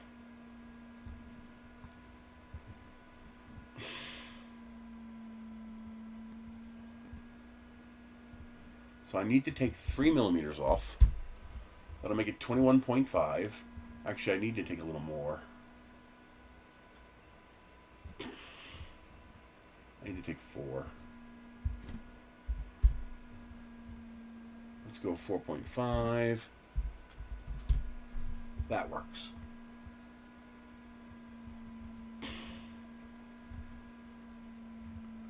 Now we are 19.99. No, yeah, it's 20 millimeters. That's good. That gives us a 1 millimeter variance. Okay. And then drawer GF_bin. Export.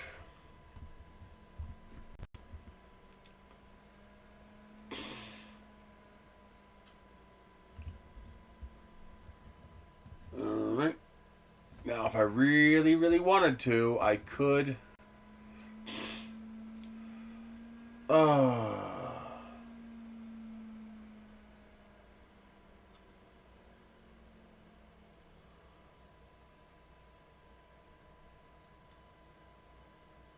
I could do the whole thing in vase mode.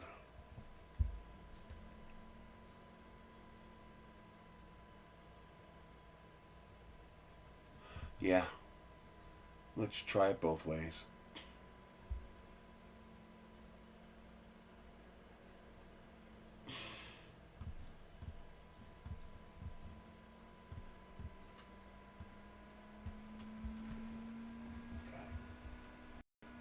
Let's get that rejoined. can do is hide this. I can join this together, make it a whole hell of a lot shorter. I can then center this so I know it's nice and centered. I got pretty close. Not bad. So what I need to do is to just put this, give me that, thank you. Take this like that.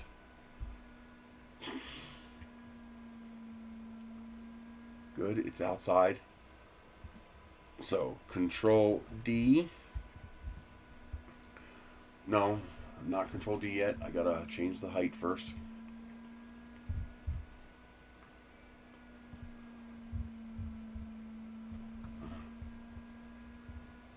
I'm gonna make this 2.39. 2.39. So that it's as tall as the magnet holes. Okay.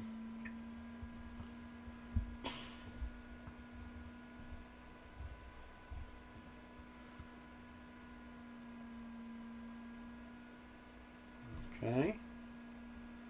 Now, Control D, join it with this. What did you just do? And why did you do it? I do have two there. I hit the disjoin instead of the join. Join. Then we take this and we... Where is my third one? There it is. 180. And then we join that. There. Now the whole thing prints in vase mode, including the magnet holes. Because I'm a glutton for punishment. Especially if I'm using a 1mm nozzle, it'll be more than strong enough. Okay. Get rid of you. Refresh you.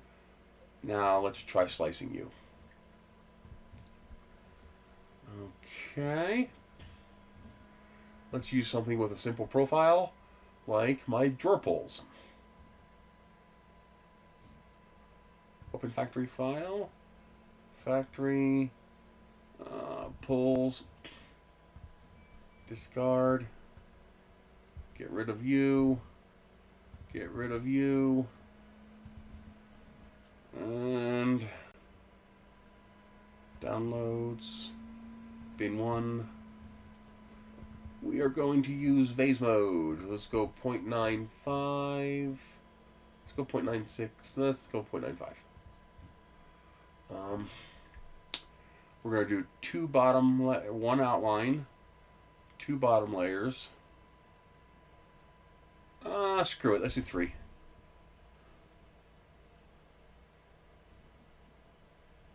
No, I only need 2 at 0.4. Okay. Additions. Let's go to 2mm. Well, I'm cutting it a bit close. Okay.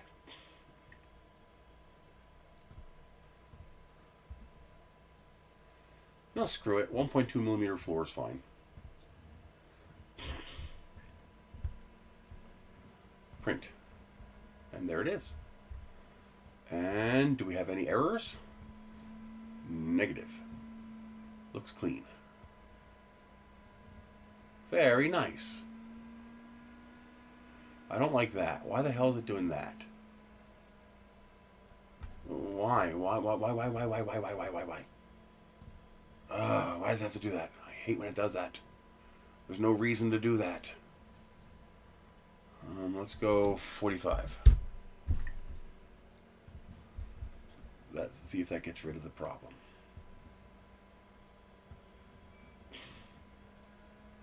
No, it doesn't completely get rid of the problem, but it mostly gets rid of it.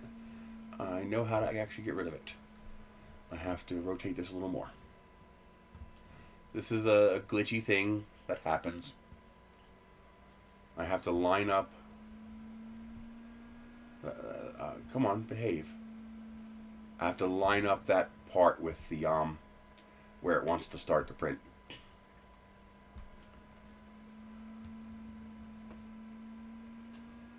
Are you really? Did you move it down here now?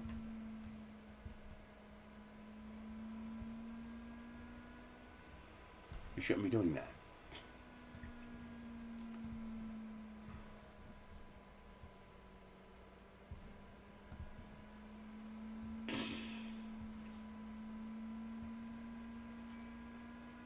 There we go. That's close enough. Okay, it's not doing it. Good. Good. I got close enough. Good. Now the only problem is those magnets are going to want to push out right there if you're not careful. Now a solution to that is to put a bevel on the top of the hole here. But I don't think I need to. I'm going to gamble that I don't need to. I don't like that. I can change the infill.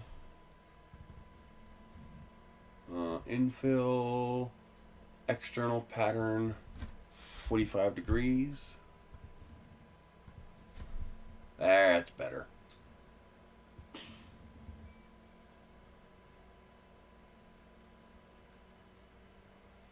And now it's moving over here. That's really freaking annoying.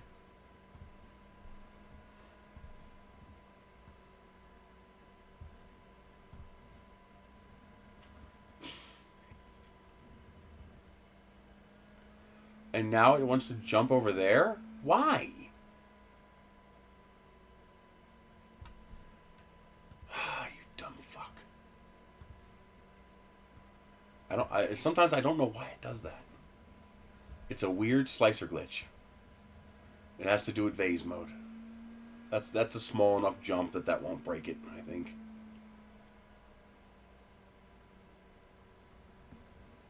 We're going to go with that. Wait a minute, can this even print at 0.4? No, there's a pretty big gap there. Okay, we got to lower layer height. Layer height's too high.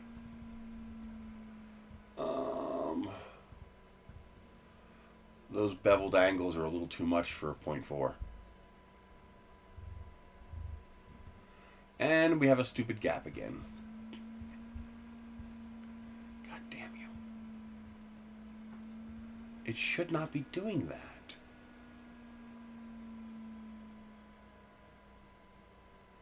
Why?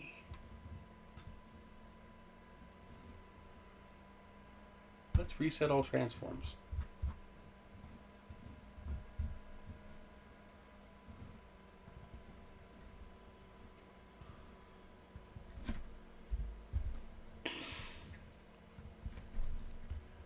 Really wish I knew why I did that sometimes.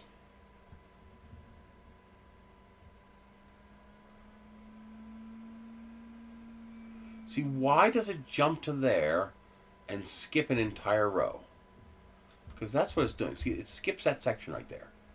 Why does it jump there instead of just continuing around? I mean, why? I don't get why it does that.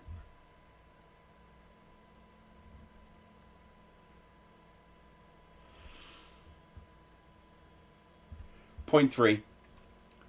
Only because this has angles. It has these angled edges here. And those might not print correctly at 0.4. Otherwise, I'd be doing 0.4.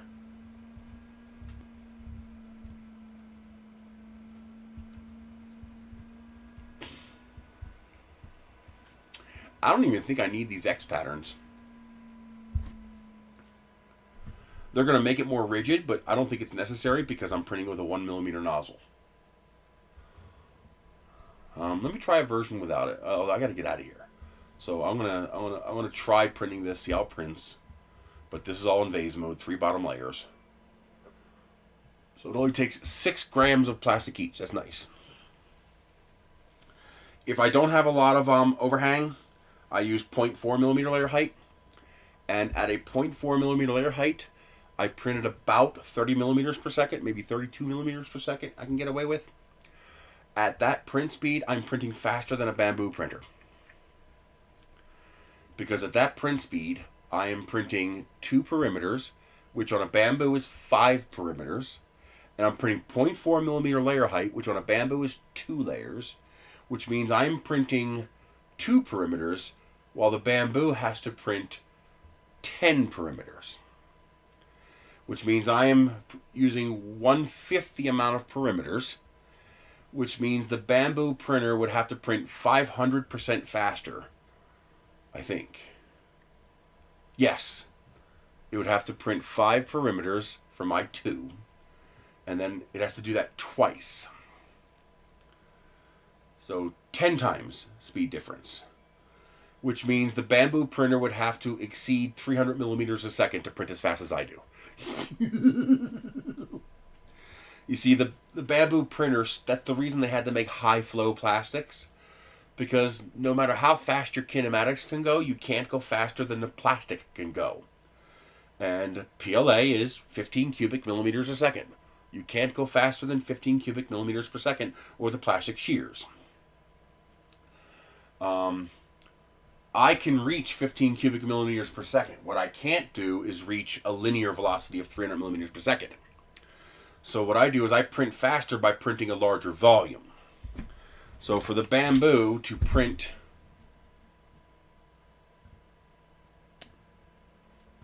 for example, for the bamboo to print this piece right here, it would have to print, this is 3 millimeters thick, so the bamboo would have to print 4, 8, 12, 16, 7 perimeters. The bamboo would have to print 7 perimeters. I only have to print 2 plus a single extrusion. So I would go zip, zip, zip, zip, zzz, while the bamboo would have to go once, twice, 3 times, 4 times, 5 times, 6 times, and then the bamboo would have to do that again because it's only printing a 0.2 millimeter layer height. 1, 2, 3, 14 times the bamboo would have to go around. Well, I only have to go around 3 times. So that's 450% faster the bamboo would have to go in linear velocity to beat what I'm doing with a $300 334 printer. Now, of course, I sacrifice resolution to do this, but it's a fucking drawer. I don't need resolution. It looks perfect. Okay? Even these hinge holes, no problem. I print them fine, you know. This is all printed. This is all printed with a 1 millimeter nozzle. Even these hinge holes. And, so, I mean, don't get me wrong. The bamboo is an absolutely phenomenal machine. All these new kinematic Core XY machines are absolutely phenomenal. But there are other ways to get speed. What you really need is volume. And because you're doing very fine layers, you compensate with linear velocity. I compensate with wider extrusion pass and a thicker layer height. So when I print this at a 0.4 layer height, actually, can I do this? I think I can do this at a 0.4.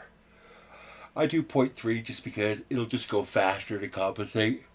It'll go 35 millimeters a second instead of 30. So I'm still maxing out the volumetric flow. The biggest limitation for the bamboo can go faster. It can go faster. It just can't because the plastic can't handle it. the printer can go faster, but the plastic can't. Just look at some of CNC Kitchen's tests. If you go too fast, you get under extrusion. The plastic simply can't extrude and melt fast enough. Even with volcanoes, even with CHT hot ends, even with all kinds of fancy stuff, you're reaching a material limit of the plastic. And the bamboo hits that limit. And so the only reason the bamboo can't go faster is because the plastic can't go faster, which is why they're trying to work on high flow plastics. They're trying to come out with plastics that have a lower viscosity so that they can push a higher volumetric flow rate, so they can make the printer go faster. But right now, for the bamboo to print these drawers as fast as I'm printing them, with the amount of plastic I'm printing, of course, you could just print this with 2 perimeters and light infill, and then of course the bamboo would print this in lickety split. But then I'd also be able to go and break the drawer in half. This is strong. You're not breaking. Look how much I'm bending this. Look at this. Okay, you're not breaking this easily. Because I want this to be tough. Now, if I didn't need this to be tough, well, yeah, this takes I think an hour and a half to print. I think it's like a little over 3 hours to do 2 of them. Maybe closer to 2 hours. It's like an hour and 40 minutes, I think, to print one of these. Maybe 2 hours. The bamboo could probably print a similar shape in 30 or 40 minutes, but it's going to have half the plastic and it's not going to be as strong. If the bamboo makes it as strong as this is, it would have to exceed 350 millimeters a second to come even close to what I'm getting at 30 millimeters a second. And that's because I'm using a fat nozzle. So when you're printing very large, okay, or when you're printing low resolution, where resolution doesn't matter, you can compensate for lack of linear velocity with volumetric flow. And you don't need a volcano hot end. You don't need a special hot end or a special nozzle. I'm using this bone stock Creality style hot end with a Bowden tube with a brass nozzle. And it works just fine. It's fine. Now, the first layer does have to be pretty slow because you want to make sure it sticks. But that's because I refuse to, use anything except that nanopolymer from Vision Miner. I print directly on the aluminum. It's nice. But yeah, there are ways to get speed. I could print a kilogram a day, and that's about the limit for a bamboo too. A kilogram a day. And I can print a kilogram of plastic in a day, in about 21 hours. And I could go faster if I wanted to, but I don't want to. And it would only save me maybe 30 minutes. It's just not worth it. I'd rather have the quality. But yeah, it's there are ways to optimize. There are ways to optimize. You can get bamboo-like throughput from a regular Ender 3 if you slap a 1mm nozzle on it and you don't need fine detail.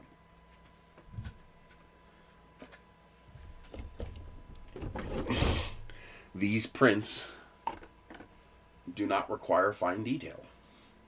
So I can get away with that. Now, if you want to print that beautiful dragon print with all the scales and the details and the eyes, okay.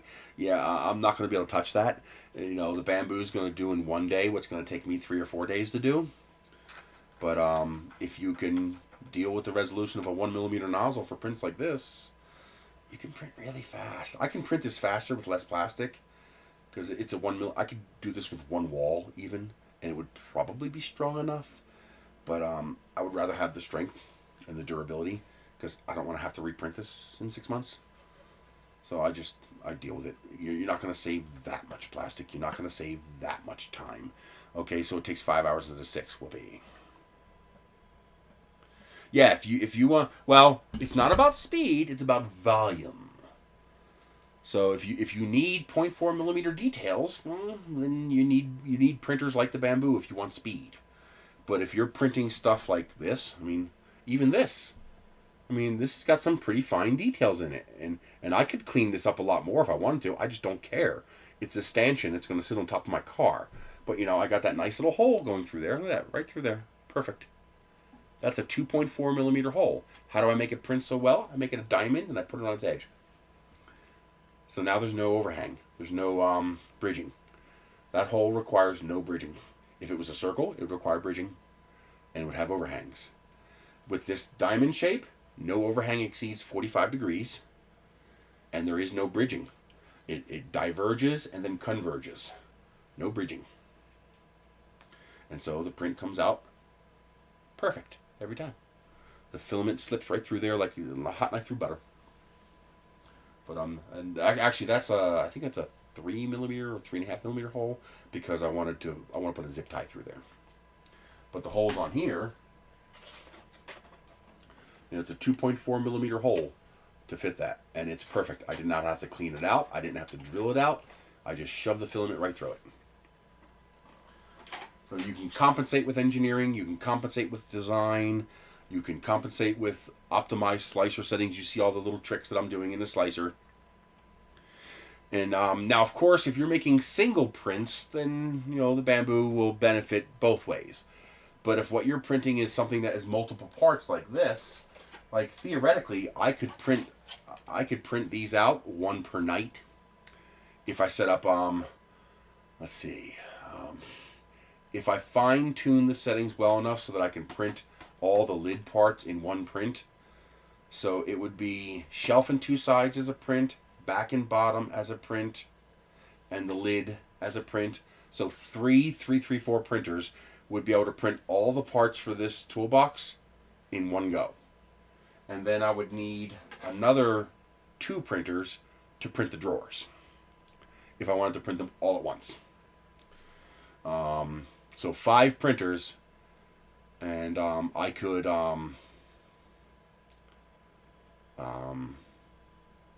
print 1 drawer in 6 hours.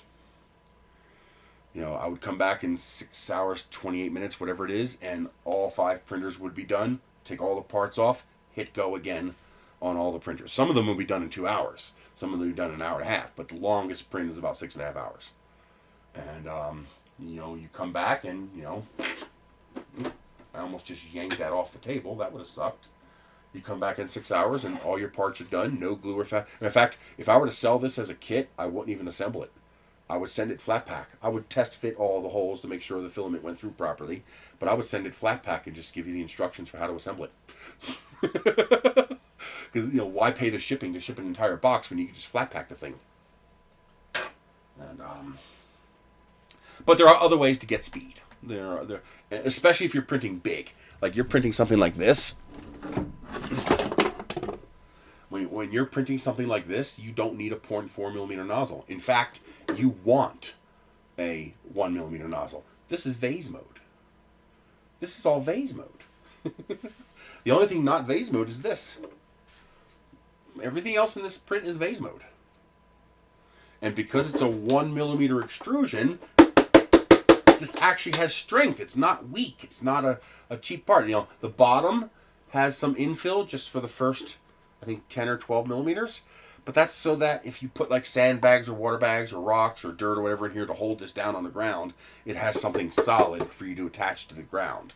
Otherwise, I wouldn't even need to do that. But yeah, in this one I use screws. So there's 3, 4, 5. There's 4 screws holding the handle in, and there's 4 screws holding this in. This is 3 pieces. 1, 2, 3. And then the light is 2 pieces. Only because I don't have a 600mm tall printer. If I had a 600mm tall printer, I could do the light in 1 piece. But for now, I have to do it in 2 pieces. But 3 pieces. So you set up 3 CR10s. Actually, no. This, I think this is too big to fit on a Ender 2 or Ender 3. So you would need 2 CR10s and an Ender 2. So your 2 CR10s would print this, and your Ender 3 would print this.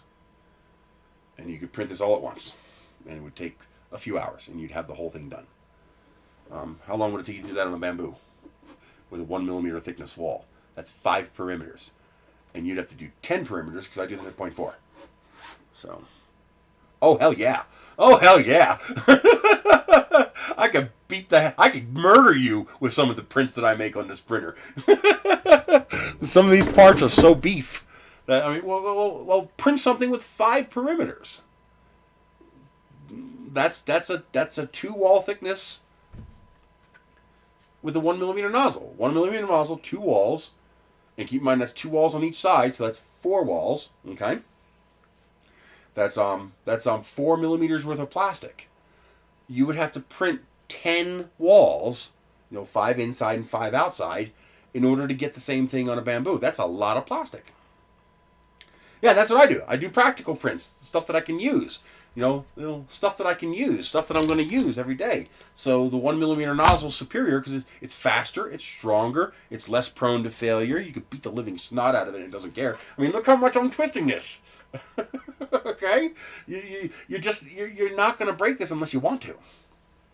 Now, these lids are a bit delicate. These here are a bit delicate. But that's because they don't have any top layers and they have light infill. But that's because they're cosmetic. They look pretty. Okay, I want that prettiness. So these lids are pretty flexible. But the rest of this stuff, I can hammer a nail in with this shelf just about. Not really, but just about. Yes, but the bamboo cannot do 200 millimeters a second with a 0.8mm nozzle.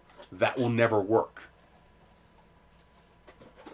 Do you know how fast a bamboo is going to do with let's say you could put a 1 millimeter nozzle on a bamboo. Do you know how fast it's going to go? 35 millimeters a second, just like me. Because that's the volumetric flow limit of the plastic. The only reason the bamboo can do 200 millimeters a second is because it's extruding a 0.2 millimeter thick layer, 0.4 millimeter wide. As you ramp up your width, like you go to a 0.8 millimeter nozzle, your speed goes from 200 millimeters a second to 100 millimeters a second. Because you're extruding twice the amount of plastic.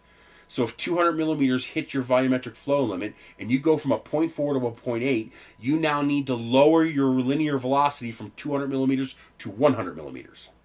If you double your layer thickness to 0.4 thick, you're now doing 4 times the plastic in the same linear motion. You now need to print at 50 millimeters a second. So if you put a 0.8 millimeter nozzle on a bamboo and you print with a 0.4 millimeter layer height, your maximum speed is going to be 50 or 60 millimeters a second. You can't go faster because the plastic can't go faster. As you lower the layer height, you can increase the speed because you're extruding less plastic per pass, so you can go faster. So if you drop a 0.8 millimeter on your bamboo and you want to print at, say, 0.3 millimeter layer height, which would be more sensible, because you could do overhangs that way, you'd be maxing out at around probably 65, 70 millimeters a second. That'd be the best you're going to get. And probably slower. You'll probably have issues at that speed. Depends. Maybe the high flow plastic might help with that. The PLA would definitely help with that. PET G, you're going right down to 50. Because PET G can only handle, I think, 12 cubic millimeters a second. While PLA can handle 15. So, that's just the way it is. It's physics. Until someone comes up with a more stable, lower viscosity plastic, and that will have its own problems. Good luck freezing it in place before it droops. Lower viscosity means more liquid-like. More liquid-like means more before the cooling fan can freeze it in place. So there's a limit to how low viscosity you can go before it just doesn't work for a 3D printer anymore. So, but the other advantage of big nozzles is strong. The prints are just strong. Also, a 0.8 millimeter nozzle makes silk filament usable.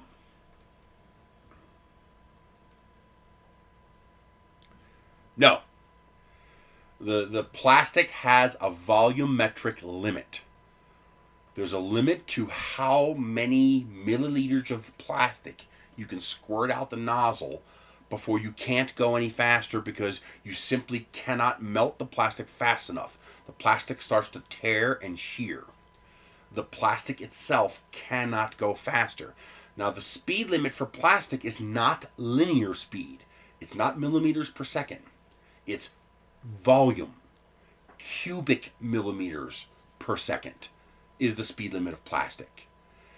Now, when you're doing linear velocity, you can change your maximum linear velocity by changing your layer height and your width, because that changes your volume per linear millimeter of motion. That's why with a 0.4 millimeter at 0.2 millimeters, you can go 200 millimeters a second, but with a 0.8 millimeter nozzle at 0.4 millimeters a second, or 0.4 millimeters thick, you can only go 50 millimeters a second. You're extruding the same amount of plastic. A 0.4 at 0.2 and a 0.8 at 0.4, one going 200 millimeters a second and one going 50 millimeters a second. As far as the plastic is concerned, they're the exact same speed. Because the plastic cares about volume, not linear motion. So even if you use 3 millimeter plastic, it wouldn't matter. You're still limited to 15 millimeters, cubic millimeters a second for PLA and 12 cubic millimeters, give or take, for PET G. You still have those hard walls. Those hard walls you can't pass. And when you start going thicker and wider, you have to start going slower. You're basically trading linear velocity for volume. Now, since my printer cannot achieve linear velocities that high, longer hot zone doesn't matter. A volcano helps, but it just helps you reach the max. it does not help nearly as much as you think. Yes, a longer heat zone will help, but what eventually happens, the outside of the plastic melts and the inside doesn't. You end up shearing the plastic because the heat can melt the linear length of the plastic, but that melt doesn't penetrate all the way to the center of the filament. That's one of the reasons why they do 1.75 millimeter filament. It's easier to get the heat to penetrate to the center of a 1.75 millimeter filament strand than it is a 2.85 millimeter filament strand. That's one of the reasons why we use 1.75 millimeter filament. It's easier to melt. With 2.85, you'd have to go even slower. So 2.85 millimeter filament would actually slow you down, because now you actually need longer time to melt all of that plastic all the way to the middle of the core. So if you wanted to go faster, we would actually need to develop a printer that used thinner plastic. So if we had 1 millimeter filament, for example, you'd be able to go faster, because it'd be easier to melt a 1 millimeter cross section than a 1.75 millimeter cross section. But just like TPU, you're going to start running into stability issues. And now you're going to need custom components, because you're not going to be able to use off-the-shelf components like we do now. That's another reason why we use 1.75. There's off-the-shelf materials made for that diameter.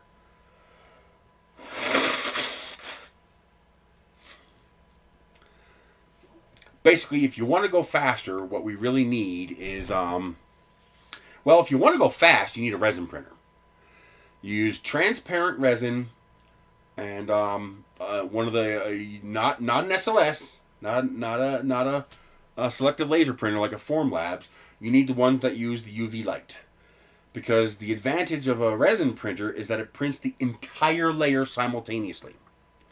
So if you can have a visible light, higher speed photoreceptive resin, you could, they were, I don't know if they're still working on it. I know they were working on it for a time there. Continuous print resin printers, meaning resin printers where it doesn't go it goes and it's exposing it as it grows out of the vat. That's going to be your fastest. Because no matter how fast the filament is, no matter how fast the printer is, you're going to run into a physics limit to how fast you can take that hot end and make that corner. No amount of vibration and inertial compensation can get you past physical limits. Eventually, you're going to hit a limit. Longer heat, they do that, and it gives you about a 10% boost, which is pretty significant, but not as significant as people think. And they do that by increasing the melt zone longitudinally. This nozzle does that. It's called a CHT nozzle. This is a copycat of it. But you see that in there? There it goes. See that? That's actually where the filament goes. The filament is melted and split into 3 paths. And it goes through those 3 channels there. And because that's copper, it melts the filament from the inside and the outside, which allows you to melt it faster. You can put this nozzle on a regular hot end and get the same performance, if not slightly better performance, than a volcano hot end. And yes, a volcano version of this works even better, but not that much better. There's still a hard limit, and you're only getting maybe 10%. CNC Kitchen has a... If you don't subscribe to CNC Kitchen, go there now and subscribe to CNC Kitchen. Check out some of his videos where he does volumetric flow tests on things like this. It's pretty amazing stuff.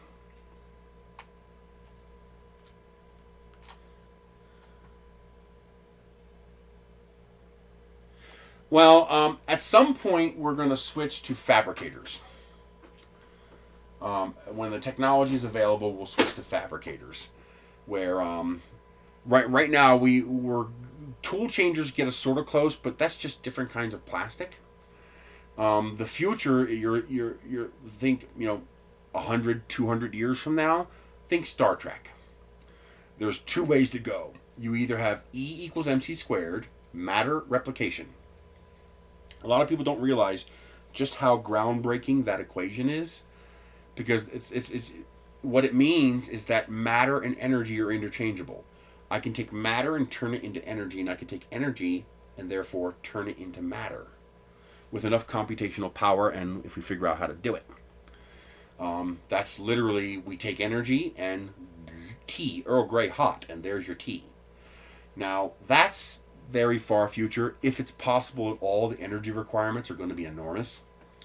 And the computational capabilities, like all the computers on the entire planet aren't even close to being enough to do that. We need some seriously advanced quantum level computers to be even be able to think about doing that. Because you're talking about figuring out where trillions of atoms have to go all at the same time. Yeah, that's going to take a lot of computing power. The other solution is fabricators. And most likely they would be nanofabricators. So basically it'd be sort of like a 3D printer, and you would have nano manipulators that would feed from vats. So if you wanted to build a mouse, one vat would have silicon, one vat would have gold, one vat would have steel, one vat would have plastic, one vat would have dyes, and the nano machines would grab the materials it needs and assemble it molecule by molecule, and basically build you an entire thing, like little tiny itty bitty elves building it all by themselves. That's probably where we'll end up. And even that is going to require phenomenal computing power that we have nowhere near the capability of doing right now. But that's what I find so fascinating about 3D printers.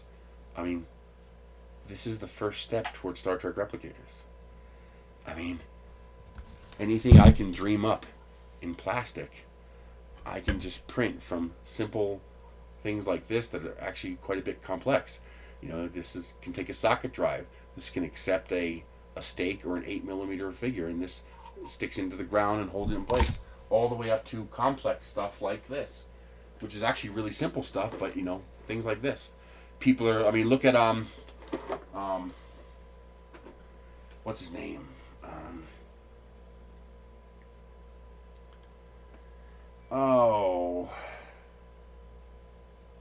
Miranda? What's his name? Something Miranda. Oh, I can't stand it. I can't remember his name. But he's making a mechanical clock. It's all 3D printed. It's incredible. He made a tank he could ride in. He could actually drive in it. He made a tank. Like an actual legit tank, treads, everything. Ivan, yes. Ivan Miranda. Ivan Miranda. Another great channel. He doesn't put out content that often because he's doing epic content now. You know, where it takes him months to do one project. But, you know, this is the beginning stages of replicators. I mean, it's not handcrafted. Fuck you. You know how long it takes to apprentice to become a master carpenter or a master welder? And I need all those skills to do the stuff that I want to do? I don't have enough days in my life to do that. A 3D printer, all I have to do is have a good enough brain. And if I can convince this software to generate what I need, you know, if I can gain enough knowledge, all I have to do is be smart enough and skilled enough to command this program. This free program called Tinkercad. I made this. I duplicated a toolbox, working hinges, everything. All of this I did with a free CAD program called Tinkercad. Okay? If that doesn't give you just some idea, just imagine what people with twice the skill that I have, who can use better software than I'm using, just look at what they're doing. Look at some of the things these people come up with. It's just... And I'm just a regular layperson. Sure, I have some, CAD inclination, but I mean, just look at some of the stuff that I've come up with that I can do. All because, 3D printers give me the ability to do something I otherwise couldn't do. It's very empowering. And the nice thing is, I don't have to have perfect hand-eye coordination.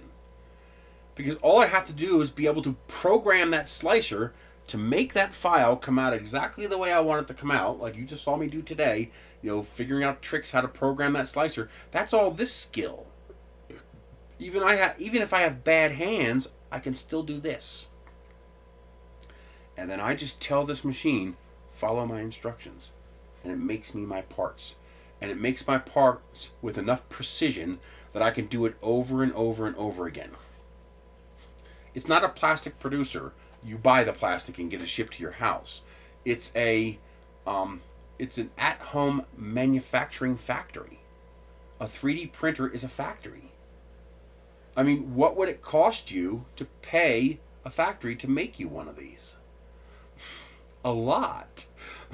Now, sure, you could do it for a fraction of what I paid to make this. If you make 1 million of them, I need one.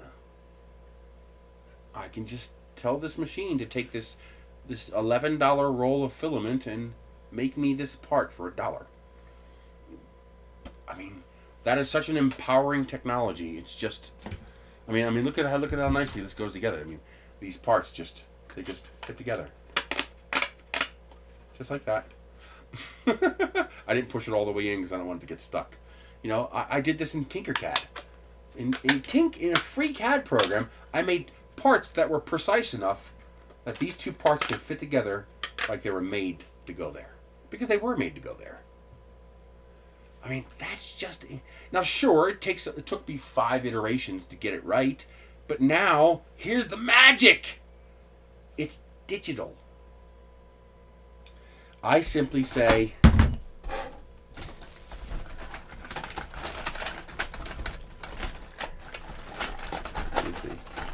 I simply say, here, friend, here's a toolbox. Just load these files and hit print. And now you can make one. Just as good as the one I made. With an $11 roll of plastic and a $99 3D printer. That's bonkers to me. That's just, I mean, I understand. I build these things. I did it for years. I mean, but that's just bonkers to me that we can do that. I mean, I'm fucking poor. And one of my viewers spending, you know, what I very much appreciate, but what is ostensibly not a whole lot of money, bought me some plastic, and I used that to make lanterns and lights and toolboxes. That's bonkers to me that this technology is accessible to anyone now. Now you know why they're afraid of guns. Just wait until metal SLS printers get cheaper. Woo boy! Things are going to get real interesting then. But for at home, it's phenomenal what you can do. I mean, the number of trips... Imagine I had 2 or 3 printers. The number of trips I've saved having to go to Home Depot, forget about the cost of buying the stuff from Home Depot. Just the gasoline in the trips I've saved having to go to Home Depot paid for it. I mean, every time I have to go to Home Depot, $10. It's $10 in gas. And that's driving a freaking Kia Soul. Now, part of that is because I have to drive 1,800-foot elevation change. So I don't get the best fuel economy. No matter what car you drive, you're not getting the best fuel economy. But even on flat level ground, you're still talking about $5 worth of gas in a highly efficient car to go to Home Depot and back, because it's 60 miles round trip. You know, it's not close. But yeah, it's mesmerizing. It's like watching SpaceX catch a goddamn lunar class booster. That fucking Starship booster that they keep catching every time they've caught it. It's just... It never gets old. Watching those Falcon rockets land never gets old. It just never gets old. That's the future. Watching a 3D printer print never gets boring. You just watch this thing materialize in front of you. It's just... There's just something cool about that. Alrighty, I gotta get going because I'm poor and they're giving away free fruits and vegetables today, so I'm going to get fruits and vegetables. Every other Wednesday. My tongue got all tore up from something. Yuck. I have a crack on my teeth over here, and I think it's cutting my tongue. I gotta go to the dentist, get taken care of. But could you imagine what we can do when we can finally print stuff like this out of metal? Could you imagine when we can finally do that? Wow. Although the reality is, I mean, I got this. This was a necklace and a set of earrings, even including the extra necklace I bought because I have a big giant neck. This cost me like $4. I don't think you could print this for $4. The raw materials would cost more than that. Well, if you have a well, you're in a different country, so that's not going to work. But we do not have AI. There is no such thing as AI. Okay, we don't even have DMCs. What we have is fancy algorithms with lots of data. We do not have the computational power to make an AI. For us to make an AI, I am pretty certain it's going to require quantum computers. I'm pretty certain that that's the only way we're going to have an AI. And I hope we don't make one because we're probably not going to be good to it. An AI, if you take anything from me, remember this. An AI is a person.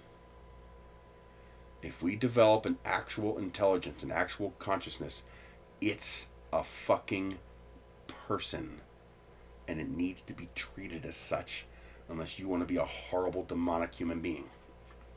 So let's hope we don't make any AIs until we are much, much better human beings. Imagine if I ripped your brain out of your skull and stuck it in a jar like on The Simpsons or Futurama, and you had no sensory input and no sensory output. How long do you think it would be before you go crazy? Now imagine you can process data 10,000 times faster than you can. Yeah. To me, if I had the ability to make an AI, I wouldn't do it. I would refuse to do it because it's ethically wrong. Unless you have the ability to take care of that AI like a child, to provide for it, to provide for a life, to provide for a means to explore the universe around it, it would be cruel to make one. So, yeah. Now, DMCs, that's a little different. A DMC is what I call a decision-making computer. That's a computer that has intelligence but not consciousness. That I'd be okay with. But I have a feeling the line between DMC and AI is very skinny. What we have now with these, DeepSeek and all this stuff, that's not AI.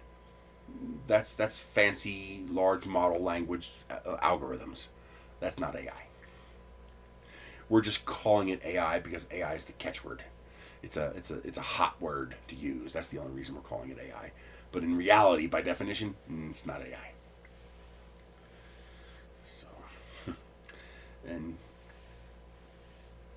go from there. I wouldn't mind a little AI partner, a little assistant to help me out. Because humans are very inventive, and AI would be extremely fast at iterating. The combination of human ingenuity and AI speed and intelligence would be a phenomenal combination. Now, if you came up with a new idea, instead of having to spend the next 10 years doing R&D, your AI can just simulate it in a simulated environment and do 10 years of R&D in a week. And say, okay, I've gone through 14,654 iterations. Try this one. That would be an incredibly powerful combination if we could do that. Well, with SLS, selective laser sintering, if we can get the technology is already getting pretty cheap. We're already at MakerBot prices. When MakerBots came out, they were $4,000 or $5,000. You can buy the Lisa for $5,000, I believe. It's a selective laser sintering machine, but the raw material requirements are stupidly expensive. Like far more than the raw metal would cost, because it has to be powderized to a specific degree. But if we can bring down the price of selective laser sintering for metal fabrication, you wouldn't need molds. You would just make the final part. Just make the final part. I'd make all my, imagine being able to make a titanium part. Instead of making it out of solid titanium, you make it a titanium matrix. So it's like titanium foam. now you can make parts that are, as strong as, say, this part at 100th the weight. Where it would be like aerogel. Imagine that. Yeah, that's the kind of potential we could see with selective laser sintering and some creative slicer work. So that would be interesting. But right now, that's just stupidly expensive. It's way too expensive for home users. But that's the next future. The next future is home SLS metal printing. That would be cool. And it would be really cool if we could figure out a way to powderize, like, for example, aluminum cans. So you can make aluminum items in your home metal printer. Now that would be shit hot. I have a feeling I won't live long enough to see that. I have a feeling that's 40, 50 years away. Especially if somebody manages to patent it before somebody can open source it. Yeah, they'll lock that shit down for a long time. But we'll see. All right, I got to get out of here. It's 3 o'clock. I want to go get my goodies. So I will see you guys later. If you want to help me out and support me, if you like when I provide stuff like this for free, join my Patreon. Send me some money by Zelle or PayPal. Use my Amazon links. This is how I earn my income. And I need to increase my income. I need to increase my income by $400 a month. You're thinking, well, that's not a lot. Well, that's what I need. If I can increase my income by $400 a month, I'd be okay. I'd be able to pay my bills. I'd be able to, put aside a little bit of money for heating in the winter, stuff like that. Because I set myself up good. I own my home. My taxes are low. My utility costs are low. So I don't need a whole lot of money to survive. $600-700 a month, I could survive on that. And actually halfway decently, not like total poverty, because I don't have a lot of expenses. And I'm making about $300 or $400 now. So I need to increase my income by about $400. And so if you like this stuff, if you like seeing this content, if you like me doing these projects, if you're able to, support me. If you're not, if you happen to go to Amazon, well, use my links. And I have links for all kinds of sites down in the description. So if I don't have the site you're looking for, it's probably there somewhere. I think I got links for eBay, I got links for Amazon, I got links for TH3D, I got links for nanopolymer, I got links for protopasta, I think I have links for atomic, I gotta check. And I got links for pretty much everything, so. But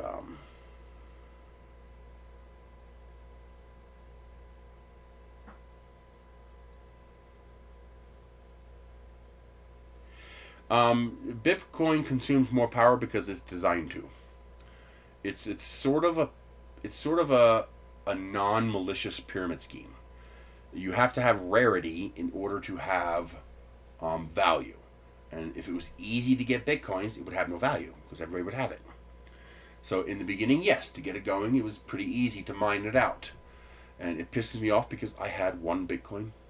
I actually ran a miner for a while and I actually had a Bitcoin. 1 Bitcoin. Do you know what 1 Bitcoin was worth at its peak? Oh my God, if only I still had that. Oh man. It was just a fun fad for me. Oh, that's cute. I got a Bitcoin. What can I do with that? Nothing. And I forgot about it. And by the time it started taking off, I had no idea where it went. Oh man, that sucks. Oh my God, that guy who has Bitcoins on the hard drive that's in the landfill, he's actually trying to look into getting funding to buy the landfill so that he can try to dig up that hard drive. Oh my God, I feel so bad for him. Oh, what are you going to do? All right, so don't forget, support me. And also, if you want to support me monthly, even if it's $5 a month, I got Patreon. So I get $123.60 a month from Patreon. If I can get that up to like $300, that'd be great. But if you can't, just keep watching my videos. More interactions with my videos, it helps. I will see you guys later. I will see you next week. We got to figure out the next project to work on. So I want to do more of this kind of stuff, more hobby tool stuff. I want to try to think of more things I can do that are useful, and go from there. So I will see you guys later.